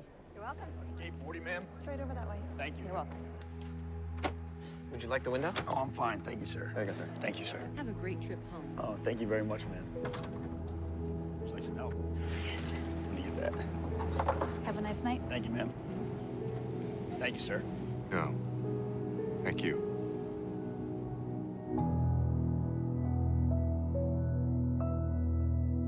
Could switching to Geico really save you 15% or more on car insurance? Can football announcer Andres Cantor make any sport exciting? Ha sido una partida intensa hoy. Jadrowski está pensando. Veamos qué va a hacer. Moverá la reina, moverá el caballo. ¡Qué tensión! ¡Viene! ¡Gol! Geico. 15 minutes could save you 15% or more on car insurance. Ho, ho, it's magic. You know, never believe it's not so. Welcome to Ultimate Rewards from Chase. No blackouts, no restrictions on airfare and hotels, no limits to what you can get with Ultimate Rewards. No wonder it's called Ultimate. Available on Chase credit, debit, and business cards. Chase what matters. First time that I saw a sporting event on Fios in high definition. You see detail that you didn't even know was there. I'm standing like a little kid saying, wow. As if Verizon Fios wasn't amazing enough, we've added something new. A worry-free guarantee. If you're not completely satisfied, you have the freedom to cancel. There's no term contract required. The Fios installation was wonderful. I actually sent a note to the service guy. I was so pleased. Time to switch to Fios. Call 1-888-GET-FIOS. You couldn't make me give up Fios.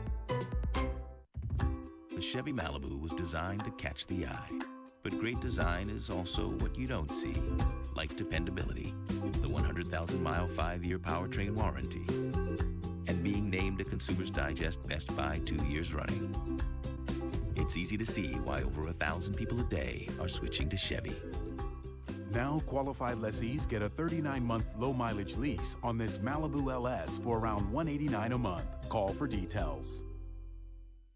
Great to have you back once again here on the WB Mason Yankees post game. The Yankees win it today 11-3, so they have now evened their series against the Jays at a game apiece. Now, obviously, a lot of good things happening in this game. Andy Pettitte gets his 10th win, and the offense explodes for 11 runs in the bottom of the third inning. Let's hear from Joe Girardi now, the manager's report, brought to you by Geico. Yeah, it's great to see. Jason just informed me we scored more runs in one inning than we did off him the whole year. So, you know, big hit by Gardy to get us started, and then he had another big hit later on, so it was great to see. To what do you attribute an inning like that? Gardner just said on the field, it's just so crazy. We scuffle, and then in the span of, half an hour, everyone comes together. It's baseball. I mean, it's the only way to describe it. A lot of times things in this game don't make sense, and we all try to say we know why it's happening, or we're trying to figure out why it's happening. Sometimes things just don't make sense, and they happen. Fitting that Andy has a nice outing, his last outing at home in the first half. Yes, an outstanding first half. Day games, I think they said he's 7-0 now.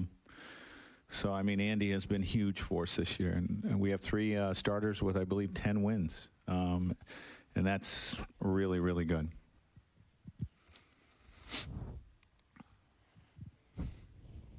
Anthony.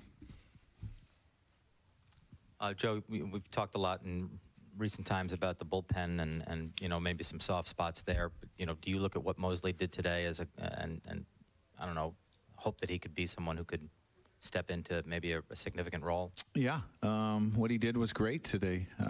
The ground balls, the strikes, the efficiency. I got a little nervous on the first one because I thought the bat was going right at him, and he didn't seem to flinch.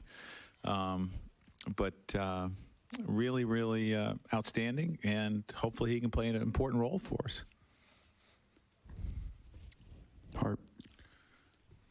Joe, I know there's been some talk about Swisher maybe deserving an all-star spot. Do you think Gardner's deserves consideration as well? Yeah, I do. I think Gardy has had a great first half for us. You look at his on-base percentage, the amount of runs that he scored out of the 9 slot mostly. I definitely think he deserves consideration as well. And there's a lot of guys, and that's the hard part about, it's great to be the all-star manager, but there's also a difficult part about it because, as I said, you know that you're going to disappoint some people, and that's not what you really want to do. Anthony. Joe, I guess at one point until that third inning, you guys were something like 0 for your last 25 with runners in scoring position. Did you know that was the case, or could you sort of sense it? And what do you think of that statistic as a whole in terms of? I can tell you I don't like it. Go ahead. No, I meant runners in scoring, batting with runners in scoring position as a whole. But it's obviously an important statistic to me because those are when you're scoring runs a lot of times, when you're getting those hits and those runners in scoring position. So, and it's frustrating when you go through a streak like that for all of us.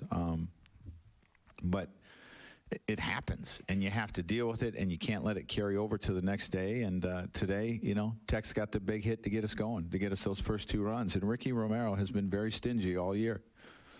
Right there in the middle, and you can just hand it to Jay in front of you. Andy Pettitte now has gotten his 10th win, and he's gotten it quicker than he's ever gotten in his career. What can you say about Andy doing this at this age? Age doesn't seem to be affecting him a whole lot. He's gotten smarter, and he's developed his repertoire as time has went on. He's been extremely consistent in what he does for us. I mean, you go back to the second half last year and the clinching wins and all the series for us. I mean, he's an amazing pitcher. Well, let's see just how amazing. Game highlights presented by Land Rover. Not as amazing as he'd like to be in the top of the first. Jose Bautista with a man aboard, homering to center. The Jays had a 5-game drought without a home run. That's his major league leading 21st. It's 2-0 Jays. Later in the inning, still 2 aboard. Aaron Hill driving one to right, but this was a key moment of the game. Chad Huffman laying out, making a great catch, and then gets up and gets it in quickly. So 1 runner tags, the one at second can't. Nobody scores right there. That was huge. It saved at least 1 run. Pettitte certainly appreciating the effort. Bottom of the third, bases loaded.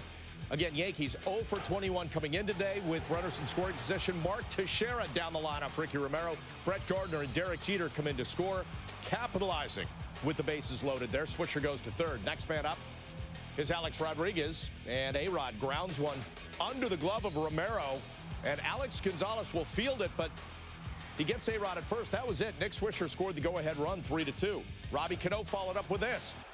The line shot down the right field line and into the corner.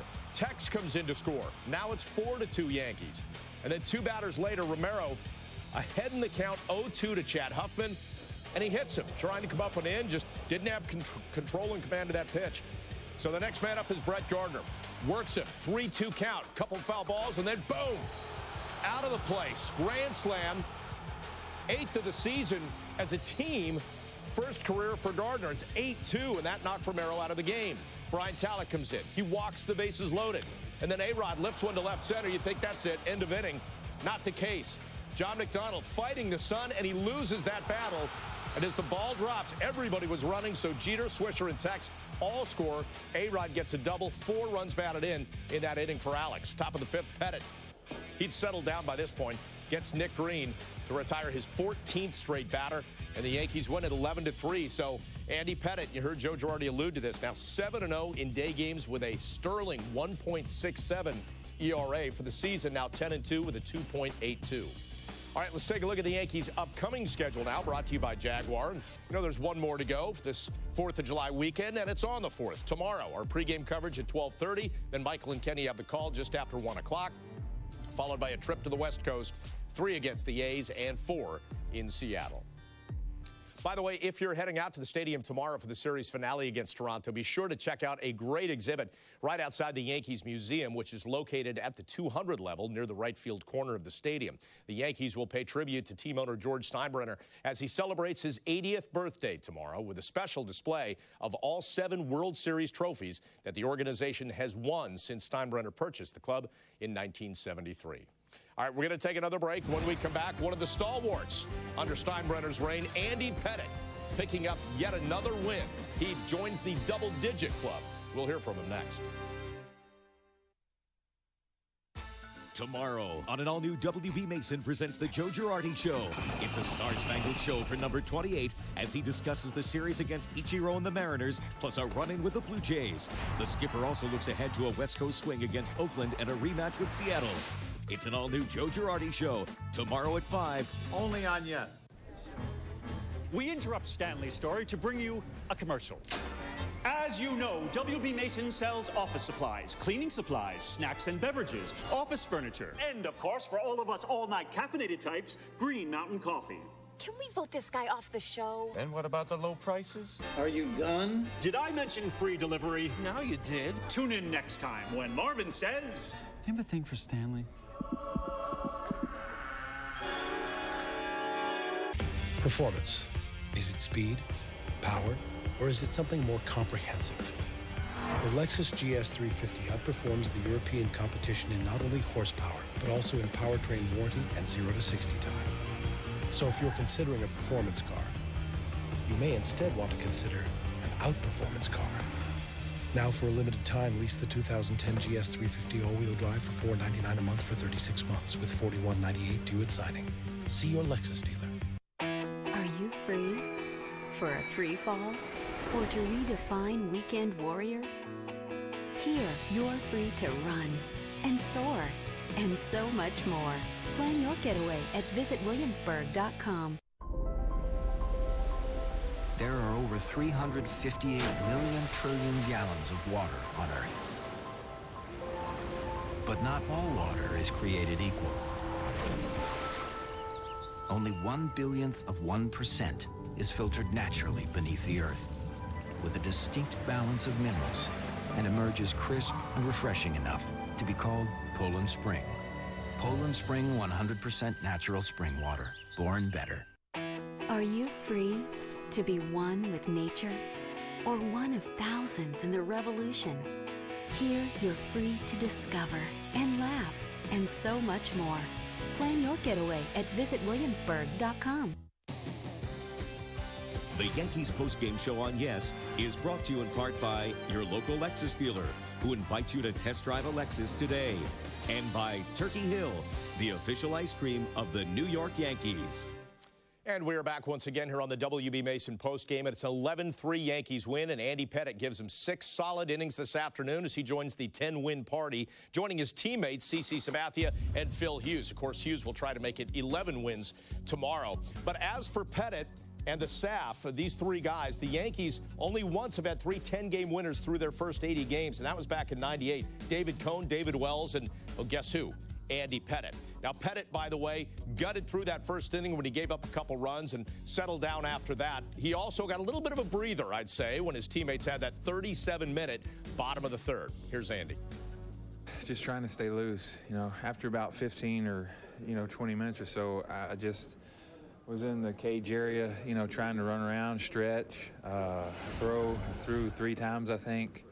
So, I think I wore myself out a little bit, but you like a lot of runs, but that was a long inning. I don't know if I've ever seen that many. It was, obviously Ricky's having a great year and he's a tough pitcher out there, and we were fortunate to keep that inning going, and then the guys just had great at bats, did a great job. The offense had been scuffling over the last several games. Were you also delighted to see at least a few runs go on the board? Oh, there's no doubt. It was good for them. We have been. We've been struggling a little bit. But yeah, anytime. When we get 4, you're thinking, wow, that's a big inning, especially against a guy like Ricky. So to be able to score that many runs in that inning it was amazing to watch. Back to the first, at the time, how big was that diving catch by Chad Huffman? Oh, that was big. I mean, obviously, I think it scores another run probably if he doesn't catch it. I can't remember exactly what was on, but these guys are tough. I mean, their averages aren't real high, but they're so aggressive to the fastball. And every time I put a fastball in a bad spot, and those were 2-seamers that they hit out, but just trying to get a ball down and away, and they put good swings on the ball. So you really got to change your speeds on them and mix it up. And I'm just thankful we were able to score some runs after. Like I said, because going against him, thinking giving up 2 in the first, it might take us a whole game to battle back and get that. So this is a good win for us. To win your 10th on July 3rd, last year it was August 21st when you did so. This is the earliest you ever have in your career. Means what to you? I mean, to tell you the truth, I mean, I'm glad. I'm glad I'm doing a good job. It really doesn't mean that much. I mean, I'm glad I'm healthy. I'm glad I'm keeping us in these games. The guys have been playing great behind me. I'm glad I'm able to contribute and be doing a good job for us. And I'm going to continue just to try to do what I'm doing, and hopefully we keep as a team and, racking up the wins. How closely will you watch the All-Star selection tomorrow at noon? Well, I mean, that's, obviously it'd be great. I mean, it'd be something that you'd love to be able to make. And, I mean, I won't be watching it that closely, but, hopefully you get a chance to go.